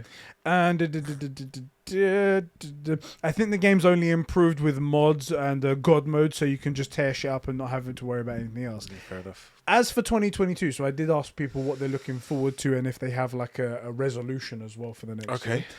As for 2022, I'm not really excited for anything. Fake gamer, you're a PC gamer. What do you expect? You got God of War Ragnarok. What are you talking about? Dickhead. Bro, you're getting God of War on PC for the first time. Oh yeah. You're going to play a real game Yeah. in less than a month. Your first experience of gaming. Look forward to that, blood. Jesus Christ. Okay, I should have read the next line. No. Keep it. Maybe God of War Maybe God of War Steam release. I didn't read the next sentence. God. This is what I say when I say, you know, we say silly things on the internet. We never let facts get in the way of a strongly held belief. Yeah. Which was, you said a thing, this jump on him. Dogpile. Maybe God of War Steam release, if you count that as a 2022 game. I'm unbelievably excited for the KOTOR remake, something we said at the beginning as well. That's good. I'll be buying a PS5 just for that. Well, finally, you are being introduced into real gaming goods. Yeah, sir. it'd be Congratulations. good fun to have you and experience, you know, real games. His streams are just gonna take off now because he has that. If you want to check out Hooky as well, just check him out on Twitch. Great guy. Does great streams. Where was I? Just for that. But I'm sure it's not coming out next year. Yeah, definitely. No way. I'd like to get my hands on a working copy of Metal Gear Solid 4 next year. Emulation isn't looking great, so I may have to look into getting a PS3. Check out, see if it's on PS Now on PC, because I think it's streaming, so you have to run there, but that's a possibility. Sorry this was long. Tried to make it concise, but there's a fair amount of games I played and a lot of thoughts. There are also some games I left out just for you, so you aren't spending half the podcast just reading my waffling on. Hope you're both doing great and have a great 2022, fellas. Gamer, I will say, your punctuation was great. You had good paragraphs. I felt like it was good to read. Easy this enough whole to thing. read. Yeah, yeah. I will forgive you for the length of the comment right there. I'm going to say something that a lot of people are going to be surprised about. I feel like you might want to give Horizon another go. Oh, The overall story is good fun. yeah. And I know it's repetitive. If you've played any Ubisoft game, you've kind of played Horizon Zero Dawn in terms of like the combat system and stuff. But it's so visually satisfying, I thought, is just that Aloy is dog shit as a character. Like, my God. And it's only, in fairness, it's just because she's female. That's it. There's no other reason. There's no other reason. Yeah, that's the. And that's why Horizon did so Sabine. poorly, because we know female protagonists don't sell. Another Ubisoft analogy, tie right there, because Right. they proved Facts. women don't sell in games. It's a fact. No, the big problem is that Aloy is soulless. That's my take on it. A lot of people don't agree with me, and hopefully, I would prefer if people enjoyed it, you know. But the story overall was pretty good, and it's such a great world and like visually that you might want to consider giving it another go if you've got nothing else on the list. Obviously, that was a joke in case you're new around here. The problem isn't that Aloy is female; it's that she has no like curiosity. She's seen all this stuff for the first time, and that's the bit that bugs me. But a lot of people don't find that. Also, she's a man-hating sexist. That too. Any man she comes along, shut up. That's what she says. Well, also, like, the game's really anti-male, but we're not getting into that. Like, every villain, everybody does anything wrong, and everybody incompetent's male, and all the women are in these ridiculous positions of power and always succeeding. They don't have too many characters, to be fair, but the ones that there are Yeah. follows that narrative. That Yeah, you said. and, like, once I felt that I had noticed the theme, I couldn't divorce any of those issues from it. Like in... for example, The Matrix. Yeah. We went to see the new Matrix, and there are a bunch of women in positions of power in that. Yeah. But I didn't have any sense that it was like because they're women or like the men are incompetent or anything like that. Yeah. And so I didn't make that association. I felt like there was a message of that in Horizon, and that's one of the things I have a problem with. Interesting. But I don't mean anyway. But it's good fun. Like it's the game itself, it is solid. Also, the thing that we both agree on is good. The world and stuff like that. Gorgeous, and the man. monsters. There's a lot more machines that you get to see the further you go on, and that's just really cool. Yeah. And Horizon Forbidden West, from all the trailers that we've seen, because we looks haven't seen much. amazing. We haven't seen much story so Looks much from so that. I good, guess yeah. spoilers reason. Yeah. But we see so much more environment, so much more verticality, Yeah. and also Yeah. going into the ocean, swimming physics. So many more monsters, so many more Yeah. of these machines, and how more intricate it is. And- It looks like it's going to be even more than Horizon, so you might want to set yourself up, And especially if you're going to get a PS5. yeah, but it looks like Aloy has companions. Yes. And I don't mean that in a, you'll have other people, other NPCs to play with. It looks like they've said, Aloy needs allies. She needs to have character and be not friendly, but like charismatic and have a personality, which is what I felt was lacking from the first game.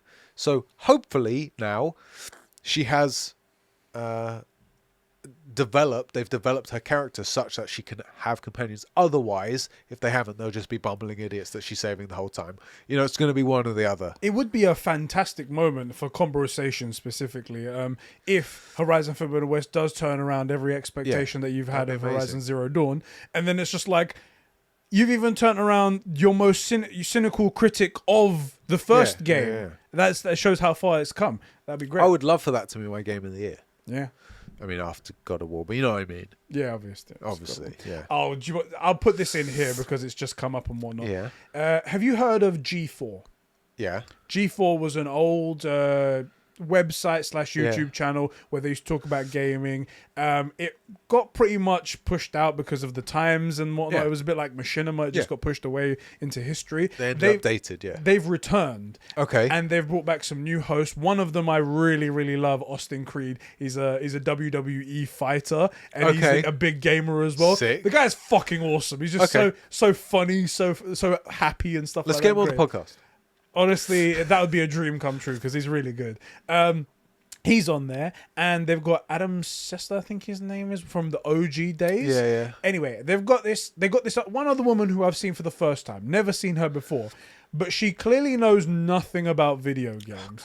Because in this one excerpt that's come up on Twitter a million times, she's like, I really do think that 2020 year is going to be like Xbox's year because Yeah. they have all of the games coming out and PlayStation has nothing. She says What? with Xbox they have Starfield coming out and that's going to be amazing. Like we've seen that and that's fantastic. And I was Yeah. like, you've seen nothing of that. Yeah. She goes, they've got Hogwarts Legacy and that's like a massive IP. And like, you Well, mean that half of that- multi-platform game? Half of that's true. It is a massive IP, yeah. And it's like, and PlayStation, they don't have anything. I don't think they're gonna have like a single Game of the Year contender. And I was like, Horizon Forbidden West, God of War Ragnarok. These games don't exist to you. Also Hogwarts, which will be on there. Hogwarts, another exclusive for PlayStation.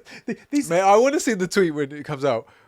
I'm getting the worst deja vu here, but I want to see it go, God of War, oh my God, PlayStation have to really worry. Because Xbox is just coming up with these bangers. Anyway, it was just a funny tweet, and That's I thought funny. I mentioned it because it brought okay up now. That was That's terrible funny. right there. Let's kick it over to our boys over on the Discord server. Yeah, boy. Who've also written in. We've got Jack Joyce, which is actually Alpha.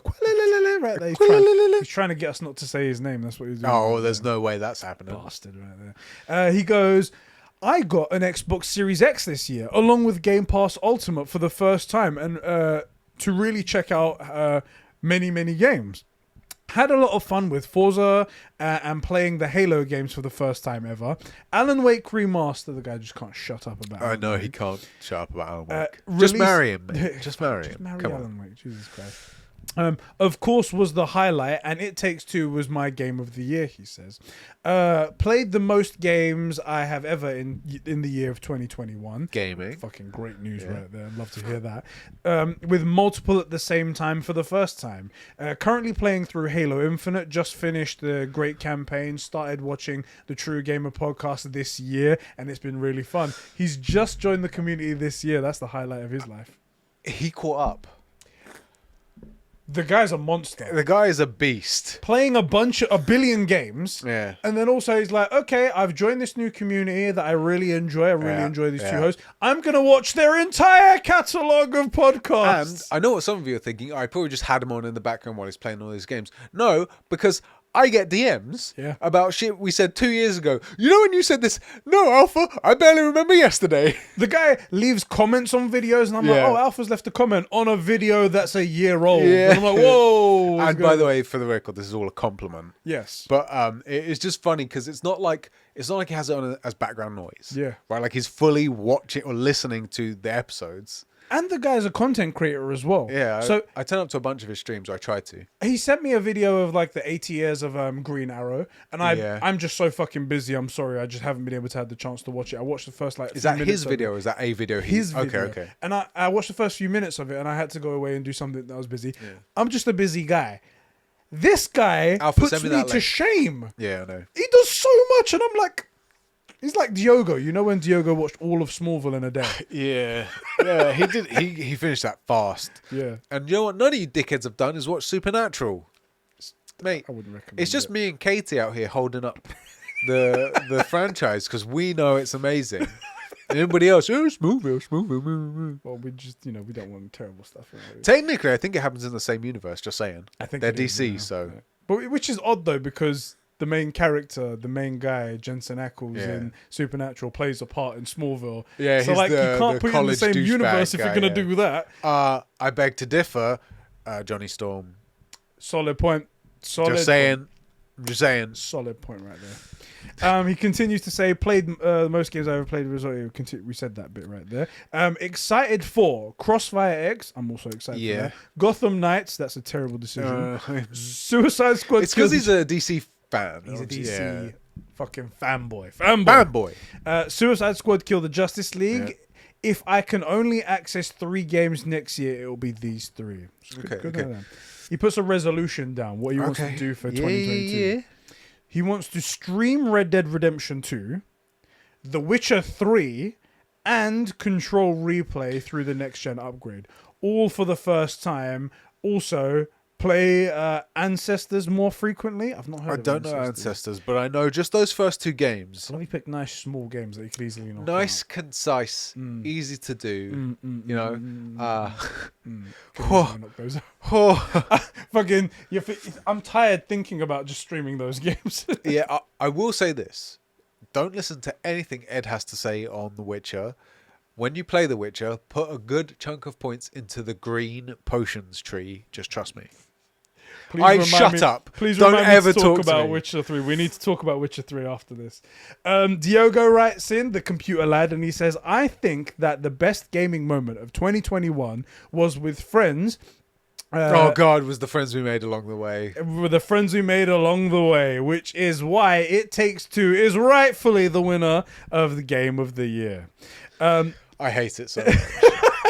If I'm going to be fully honest, my favorite gaming moment was probably at the end of Lost Judgment with the phenomenal payoff of the story.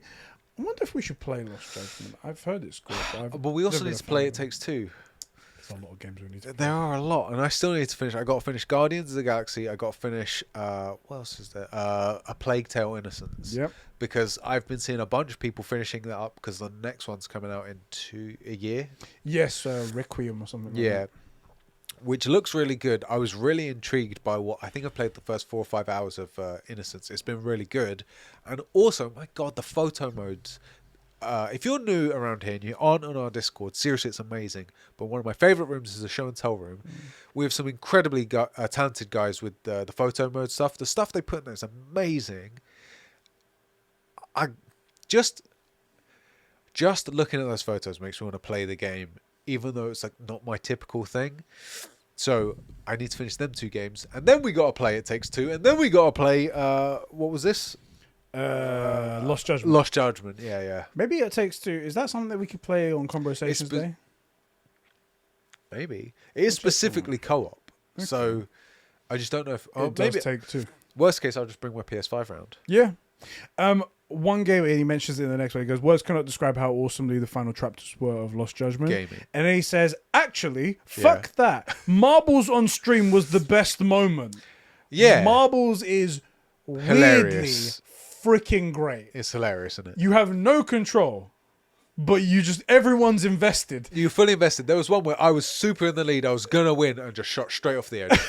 Just the map, you just Oh go. mate, I got done so dirty. That's going to be a Conbrosations Day game for sure. For sure. And there's going to be, I'm going to get some like little goodies to give away and stuff that. And it'll just be like, you could be winning this thing, whatever it is, and in the last minute just get overtaken or thrown off of the map just for whatever reason. And it'll be hilarious. It's like an Among Us, not Among Us, Fall Guys, but except you don't control your guy. Yeah. It's very much like that. Yeah. Okay, what's next? Oh, he does say as well, and the KH3 drunk stream was great too. That was funny. Yeah. Cobra says, Yes, he does. What Sorry, no, the PC reset behind you. Oh, okay. Was dumb.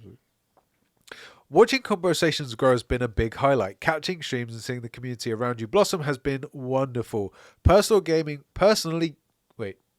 There is a microphone in my way, excuse me. Personal gaming wise, becoming mildly obsessed with No Man's Sky with all the great content they're bringing out 5 years later has been a lot of fun.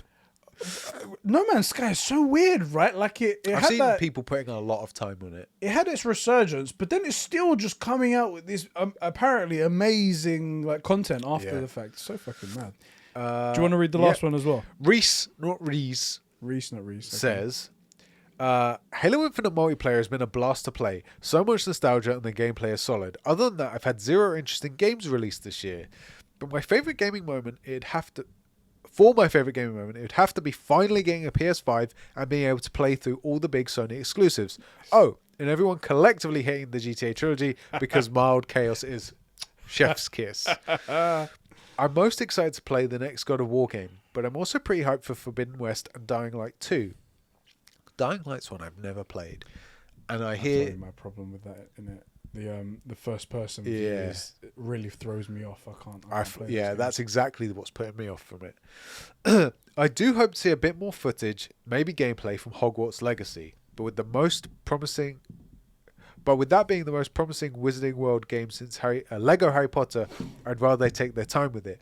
resolution: survive financially. It's a good resolution. It's a good resolution. Yeah, Thank you, Reese, for writing in there, bruv. yeah, big facts, because Forbidden West and God of War, that's £140 Yeah. ish. I mean, we're game sharing, so it's a little bit less for us.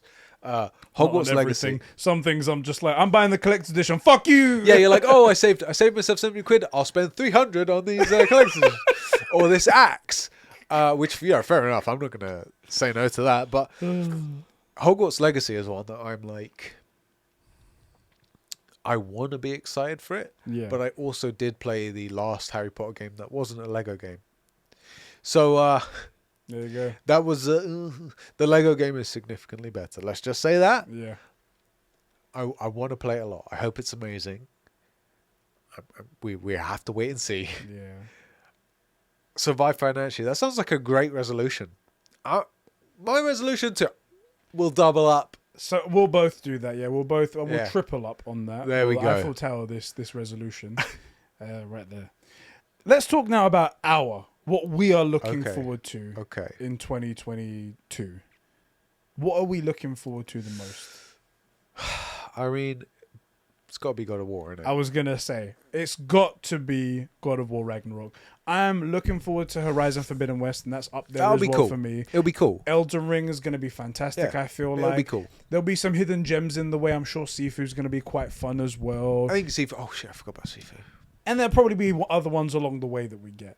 But God of War Ragnarok has me so entranced. Anytime I see, we don't get trailers often. No. The 2 trailers that we have got me thinking about it for the next week and a half later. Granted, it's happened a little bit as well with Horizon Forbidden West with all the different types of machines. It looks cool. But I'm just like, when you say God of War, so much so that I went and bought a fucking axe for hundreds of pounds. Let me put it this way. I'm interested in Forbidden West because it visually looks great. Yeah. I'm interested in God of War because it speaks to my soul. Yeah. You know, I will say though, I'm doing my level best to try to go into that game when it finally releases flat, without the expectations of God of War 4. Yeah. Because it's not fair to ask any game to live up to that. And this game could be amazing and still not reach it, right? God of War 4 is perfection.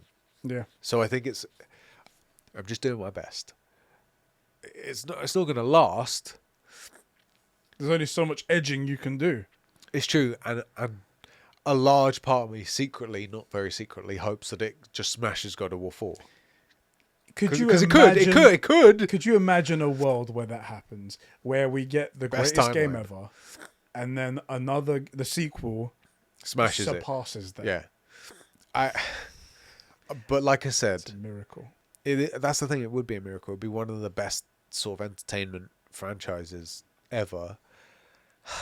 And I don't want to put that on it because It's like unfair. it's not fair. It's not fair to either the game or me, because if I go in with those expectations and it doesn't meet them, then I'm playing this game that I feel hasn't served me properly, but I've asked it to do something it doesn't do. Yeah. You know, so I want to go in and give it its best chance to show me what it is, despite the fact that I have this huge relationship with Kratos and Atreus. And I've had all these theories about like where it would go, you know, all this stuff. Like, how many times have we spoken? What would you do with it? Or what are you going to do? How long are you going to make it? You know, all this stuff. So I'm doing my best to make that not my most awaited game, even though it is. If you know what I mean. Yeah. Ha. It's tough, man. It's tough out there. What has been your favorite gaming moment of 2021 then? Like, what's your best game that you've played? What is the fondest memory or whatever of 2021? Best game that I played. Oh, best game? Probably Ratchet and Clank. Yeah. Because it's best put together and stuff. Favorite game? Different question. And I'm not sure. Like, I enjoyed Ratchet and Clank. I've always said that I make bad ones and just make ones you don't prefer. And the one last year was good. It was like a strong contender. It doesn't really count, but the Ghost of Tsushima DLC was beautiful. Like little things like the extra game with the flute. Yeah. They didn't need to put that in there. So I feel like, you know, when we got The Witcher 3, Yeah. and it came with that thank you note, and it felt like CDPR was specifically talking to me or to you and saying like, you made this happen, we appreciate you, even if it's the first time you bought a product, we owe you this. There was this big thank you, and it bought my loyalty. Yeah. And I feel like Sucker Punch did that with Ghost of Tsushima without even the letter. They just delivered and delivered and delivered on something they never had to. It was never expected of them. And I know it's just the DLC, but it was pretty much exactly what I wanted, you know?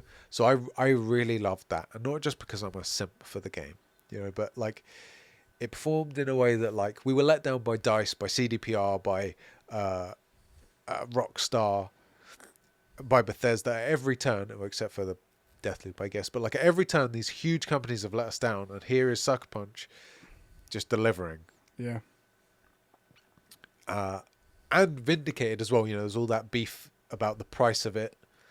Yeah. And everyone was complaining before they even saw the product or what was involved in it. No. Everyone complaining, and then when the game comes out, it was actually great. It was not only great, but it way over delivered for the price point. But no, in fairness, I was on the other side of it. I was asking to pay that money just for haptic, to leave the game exactly as it was, just for haptic. And then they come out and they give me an expanded island, the ability to redo the duels, all this extra stuff. So I gotta say, for me, that was my favorite experience. It's not really a game, I know, but I just felt like we've been done dirty by so many other people and so many other companies, and this game did the exact opposite, you know? Yeah. That's I think for me, yeah. What about you? I have two answers. Okay. One of them less expected, and I'll say that one first.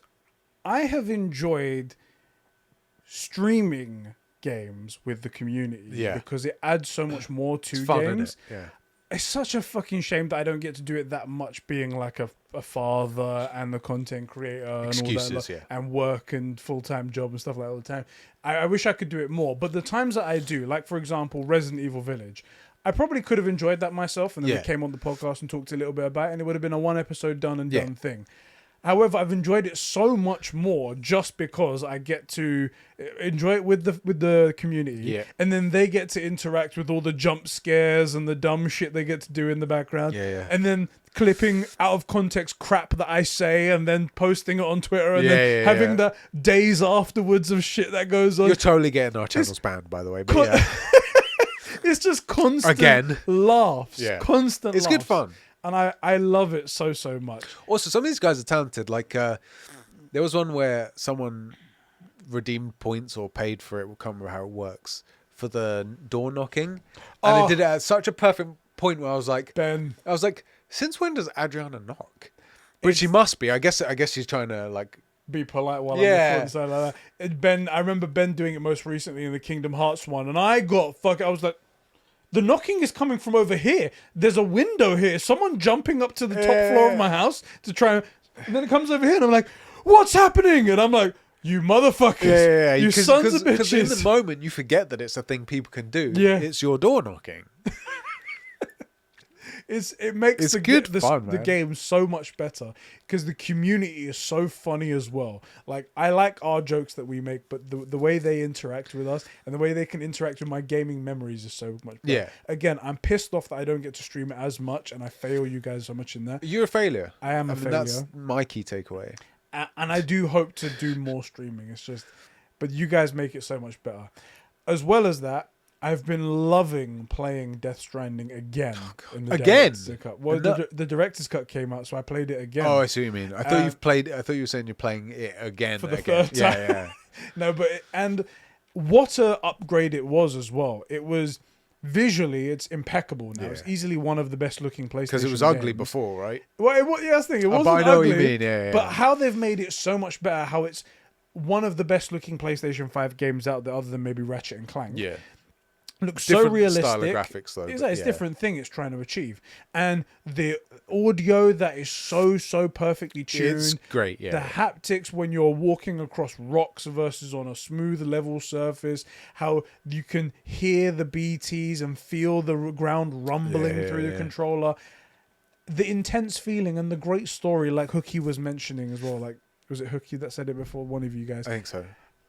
it's just phenomenal, and I love playing that game over again. It's one of my highlights for 2022, Yeah. 2021. I like that both of our highlights were director's cuts. Right? Yeah. Even though they are great, as I said, Deathloop, fantastic. That's not to take Returnal, anything away from any fantastic. of these other games. Ratchet and Clank, fantastic. These are all brand new games that have come out for the PS5. We're normally a new kind of thing, but I don't know. These have been great. They've been great. I do want to add one thing. It's like we often have this like daydream of like, oh, we have a creator studio and like get us on the 4Ps in there and like be making content. For me, I would love to be able to like stream a lot. I think streaming is so much fun because it scratches the two itches that I have, which is content creation, which this is fun. I'm hanging out with my boy.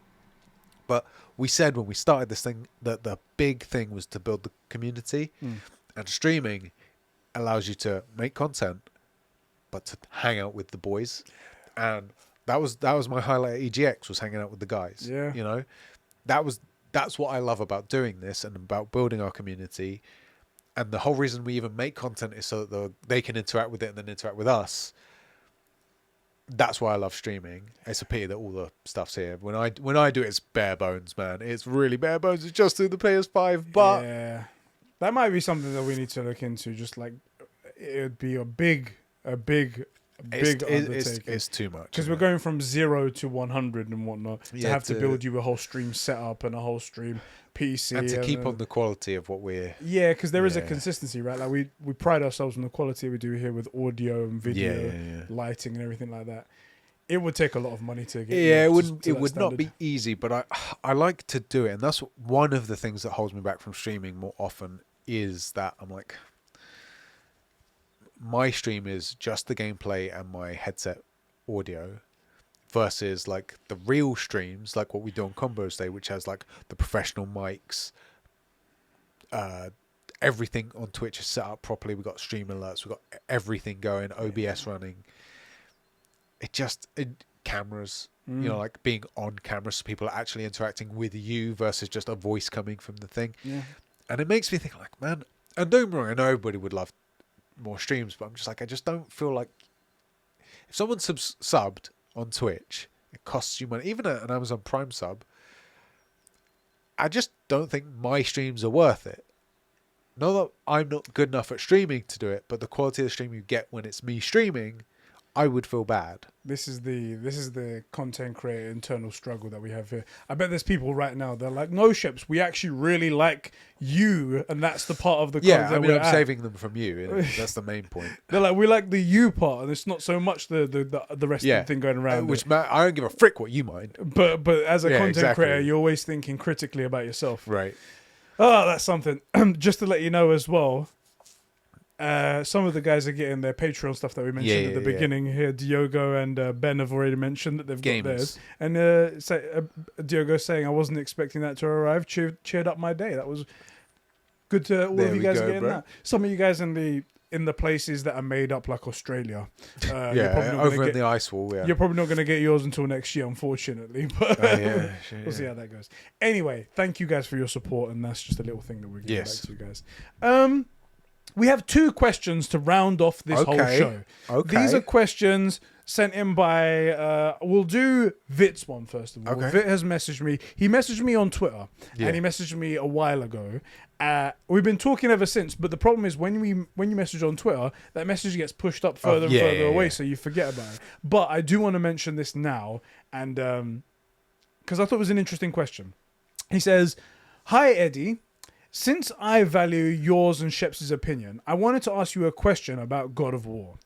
I know you guys absolutely adore it, and I'm looking at possibly getting it. So I wanted to ask you, was there anything that you guys actually disliked about the game, in spite of all the praise that you give it? Game design, features, side quests, etc., whatever it might be." And I thought it was an interesting question, because we do just splooge about the game all the time. But was there anything that you dislike about God of War to give this guy a check in reality, right? Yes. Okay. It has a kind of a slow start. That's it. Mm-hmm. It starts, you've got like, and this was in the, like, this isn't spoilers, it's been out there for, I mean, like, it's in the promo material. Yeah. That whole scene, And I don't even have a problem with the very beginning like cutscene. It's the stuff with like Atreus and the hunting. Yeah. That bit takes a while, and then but it does transition well into the next bit. I feel like if that was 10 minutes shorter, it would be better. Right. But otherwise, there is a reason that we say it's the best game of all time. Like, I'll give you another example of a game you may have played, The Witcher 3. The whole thing in White Orchard, Yeah. it is too long. Yes. But it's a lot too long. It's about 5 hours or something. You could spend many hours in White Orchard. And that, it just needs to kick off a bit quicker. For God of War, it's like 15 or 20 minutes. Yeah. And it's a little slow. I mean... There's not much else to talk about, right? I've got one gripe, and it's not a big thing. Go on. Because I've always said the best like comedy or best TV shows or something like that, even the ones that claim to be live and unscripted, are scripted. Yes. That's why the Grand Tour or the Top Gear episodes while they do seem off the cuff, they're planned to a certain extent. But that's what makes good entertainment. Yeah, you need a plan. Exactly. Now, God of War's combat system is very straightforward. I was actually about to say one more thing. You can throw your axe, you can swipe your axe, or press a combo button to execute a flurry of amazing attacks, but you have no control over that. Yes. And that's it. Now, it's very controlled and in a direction, so it's very good. Yeah. But there are limitations. If you were to play The Witcher, like we was just saying right there, you can do all kinds of like flurry attacks with your you do kinds of flurry attacks with your weapon, with your swords. You can use sign attacks. You can use combos. You then pull out oils and stuff. You can use different potions attacks. You've got bombs. You've got all these other kinds of things. God of War has swipe, throw, return. Slight defense there, because I agree. Yeah. Halfway. Go on. I agree that for like general enemies, that's true, but the boss fights, you suddenly forget that you can only do a couple of things. Yeah. They're really good. Yeah. They're really good, and this is coming from someone that tried to beat the Valkyrie Queen at like straight. They're really good. And here is the real defense of the combat being like, let's say, basic. Yeah. A game like Ghost of Tsushima, frankly, does not have the story to back up less than that combat system. The combat being so good is one of the things that makes that game so good. God of War, frankly, didn't need it. Yeah. It's so good. The story is so good. The story is so strong. Your relationship with Kratos and Atreus, and if you haven't played the other games, you don't need to. It's another incredible, it's an entryway in. Mm-hmm. That while in general, you only have, like you said, those two options. Yeah. For the important fights, there's no problem at all. It's not repetitive or boring, really. Halfway through the game, you get an additional thing, you can mix it up a bit, which that adds variety. It does. And you can spec. I think I saw one guy spec it where, although I haven't tried it, where he basically went pretty much barehanded, just a shield and like fists and stuff. I think you can do that. Yeah. So like there is painful as fuck, but but there is some variety you can add into it. So, and there is also Atreus's abilities as well that get added into it, sort of like very like one button pressed combos, things like that. Here's a fair criticism. You do get new items like armor and weapon upgrades and stuff. They're fairly basic. There's not a huge amount of variety. They don't change the game drastically. It's like it adds a bit more defense. Yeah, adds a little bit more defense, or you recharge a certain ability bar a little bit faster, or you get an extra use of something or some new ability. There was one cool one where you can like slow time or something. That's badass. It's perfect, mate. I mean, it doesn't ever do anything wrong, however. Yeah. Where things might be a little bit basic, like we said, it's not wrong or unfitting or something like that. So that's the reason why we say it's such a great game. It'd be great to hear what you think about it once you start it. I don't know if you're going to be playing it on PC when it releases or whatever. I will say, I do genuinely believe for a game like God of War, the best way to experience it, if you can tolerate playing with a controller, is with a controller. Something about it, at least maybe it's just for me, this could be a bias thing, but I feel when I play with a controller, I'm connected and immersed in a way that I'm not with a mouse and keyboard. Just me, maybe. That's how I would recommend it. It's up to you completely. That's how I would play it. Cool. Good question. It was a good question. It really was. I prefer those kind of questions. And you got a fair answer. Like, it's not exactly. everything is 1,000,000 out of 10. We didn't like stick to any bias or anything. Yeah, like that. yeah. It was just we gave you a fair answer.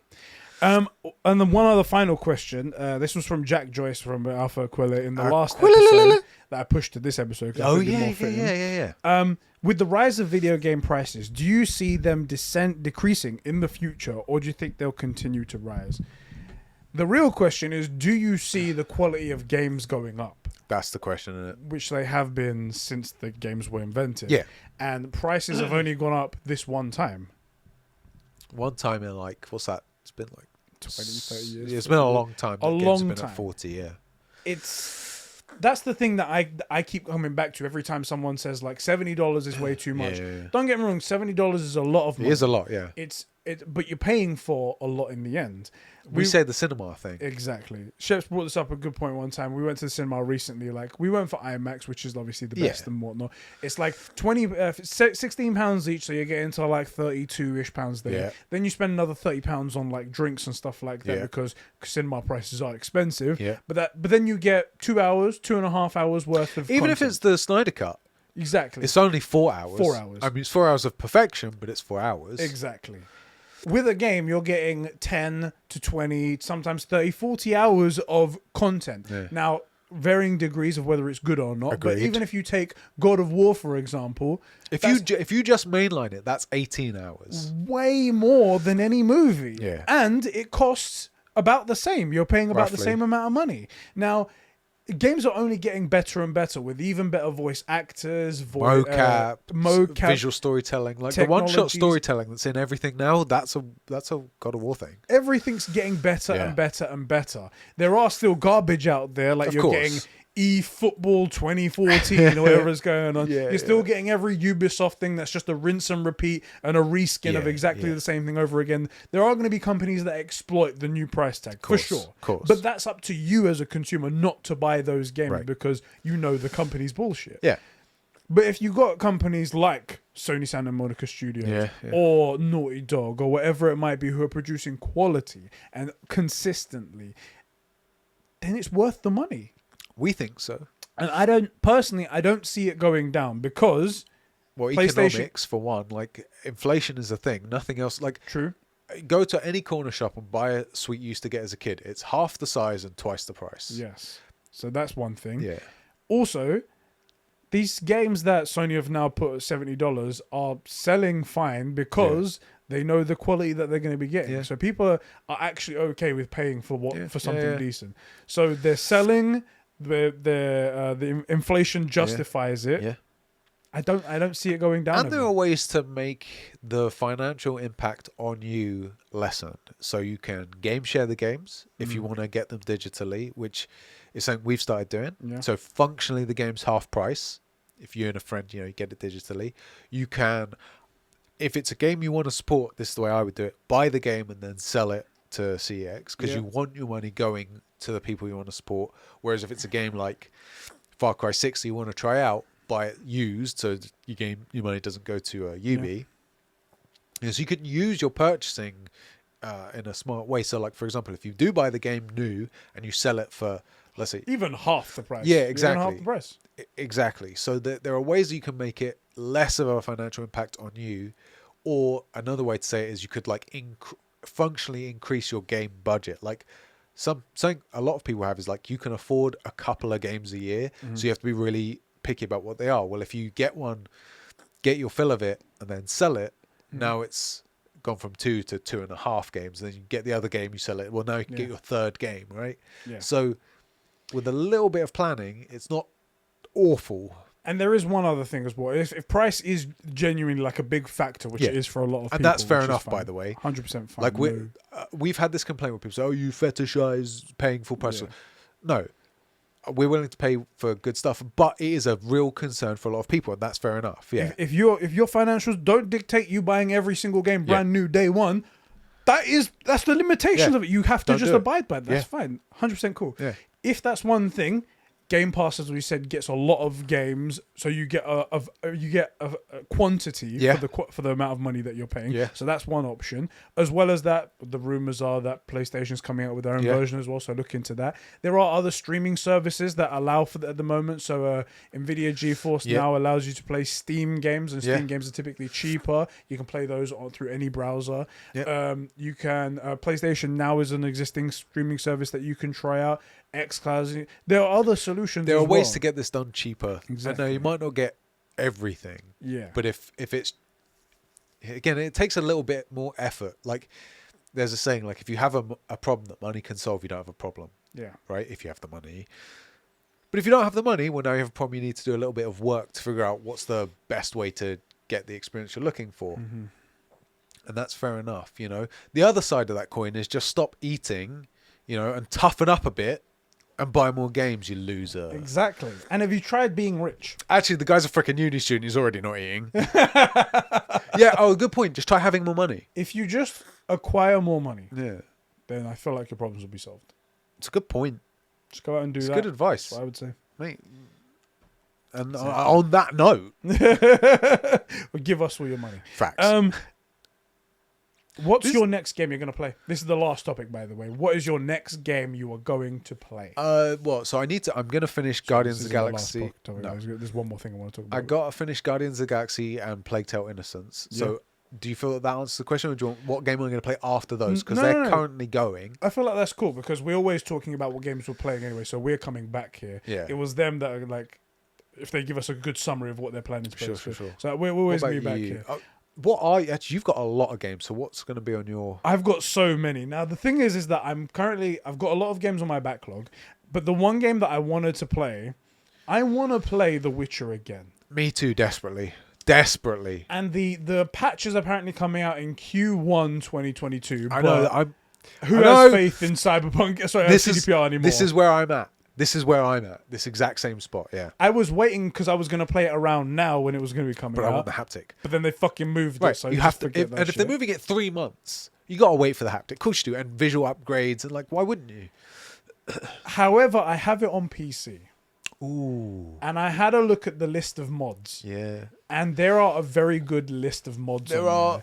And I think I might start it up again with all the mods and play, and it'll be functionally new to me because it's a different system. Yeah. And I'll tell you what's one thing, because you mentioned it earlier about the way I play it, where the oils I don't put the oils on and stuff like that.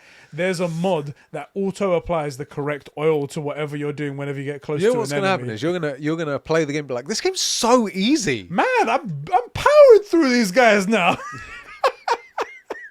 I hate it so much.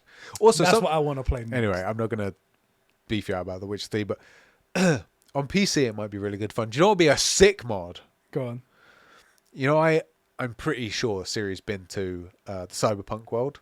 I feel like she says it in that one line. She did mention it, yeah. Get a mod where she's like all cybernetic. Ooh. Where she's got like a cyber arm and shit. Wouldn't that be sick? And she's got like the vein. Yeah. I wonder if that mod's out there. We have to look, because I would love to see that. I wonder if people will be like, sick. no, it's too far out of the realms of possibility. Who cares? There's too many mods that have happened out there that are ridiculous. There's one this where has you to can be one, right? There's like a Skyrim one where just everybody's naked. That's all it is. So if people are doing that, we can get Siri with like a Johnny Silverhand arm and like those circuit board veins and stuff. Surely. Do you have a gaming resolution? Something that you want to either improve on, something you've been saying you want to do but you haven't done? Actually finishing games. Yeah. I've found a lot. Mainly it's because I start a few on stream and then I have this whole internal conflict about continuing streaming with the basic setup. But like, I haven't finished Ratchet and Clank. I'm really close, but I also don't want to finish it off stream. You know, so I feel like games I play on stream end up doomed to not be finished. Yeah. And then I started Plague Tale, really enjoyed it, and then found myself playing something new because it was new and shiny. So I'm trying to, I have that shiny object syndrome real bad in all aspects of my life. And I want to get to a point where if I start a project or a game, that I finish that thing before moving on. There was that meme that I put up. I actually made the meme, but I'm sure it's been made before. It's definitely not my original. It was all the Squirtles in their like outfits, and then a new Squirtle comes into them, and all the other Squirtles were unfinished game, and then a new game pops in. It's like Squirtle, That's it. That's how I am. That's basically what it's like. That's for me. us. So for me, finishing games. Yeah, I would like that as well, but mine's a little bit different. Yeah. I want to get more platinums because I had a Oh, look. really? I had a look the other day, and I looked at my platinum. I found this website that does a really cool thing where it like puts up all your platinum trophies in like a sort of a mosaic style thing. Yeah. And I was looking at them, and I was like, It's not that many. it's not that many. I've got 31 platinums for anyone who's listening. It's not a lot. But even though the most recent ones are technically like 2 of them are when I started up the game again on my new, and I transferred my new save, it auto popped them. And the other ones, yeah, I mean that makes me feel kind of weak. One of them's Astrobot, which was a very easy platinum, and it came with the game. One of them was the fake anime game that you just need to press next on, and you get the platinum trophy. Yeah, I might just do that one, so I have 1 platinum. You know, and not Ghost of Tsushima, which I've got hundreds of hours in. Oh, that would be so funny. That would be so funny. And yeah, I feel like I didn't progress too much in my platinum trophies. Like I got Guardians of the Galaxy. Yeah. I got Star Wars Jedi Fallen Order. Yeah. Ratchet and Clank. I finally got my Bloodborne one. I got Days Gone for the second time. I 'cause it was on can't a relate different with account. this desire at all. And I got Miles Morales in that one. So I got some. Yeah. I feel like it wasn't enough. If you're giving me a list of look how much I've played, I'm like, that's not a lot. But I don't care for platinum, so I can't relate to you wanting more platinums. It's I the can only reason to play relate to you games. wanting to play and finish more games. But the thing is, I think for you, the game isn't finished until you have the platinum. Yes. That's probably what it is, yeah. And it's bugging me now that they do this dumb thing where they don't make it a separate list when they bring out DLC. That's stupid, yeah. And then it's like, I've got the platinum trophy, but it's 67% of the trophies. I was like, what? The platinum trophy literally says underneath it, obtain all trophies. Yeah. For people that aren't trophy whores like myself, it says under every platinum trophy, it doesn't change for every game, obtain all the trophies in so-and-so game. Yeah. How is it then say 67% on my fucking player card? Pissed me off to no end. Anyway, that's my resolution. I want to get more platinum trophies. I'm gonna meaningful ones, not the shitty anime ones. Right. Ones. Of course. That's it then. That's it, bro. All right. Bro, thank you for joining me for another episode of the True Game Podcast. We will see everybody in the new year with True Gamer. That's right. And it'll be a good time. We'll be for fresh Conbros Day new on the gamers. 8th. 8th of January, everyone. Write that down in your calendars. I don't want any bullshit about, I'm working my 4th job, Eddie, because I need to fund it. So I can give you all your money on Patreon. We don't care. We don't care. We just want you to be there. Yeah. That's what we want right there. All right, bro. And thereul be a ton of stuff. Bro, I'll catch you in the next one. catch you in the next one. Gamers out for the final time Gaming. in 2021. I don't know what this is, but No one knows what that is. I'm bursting. go for the toilet.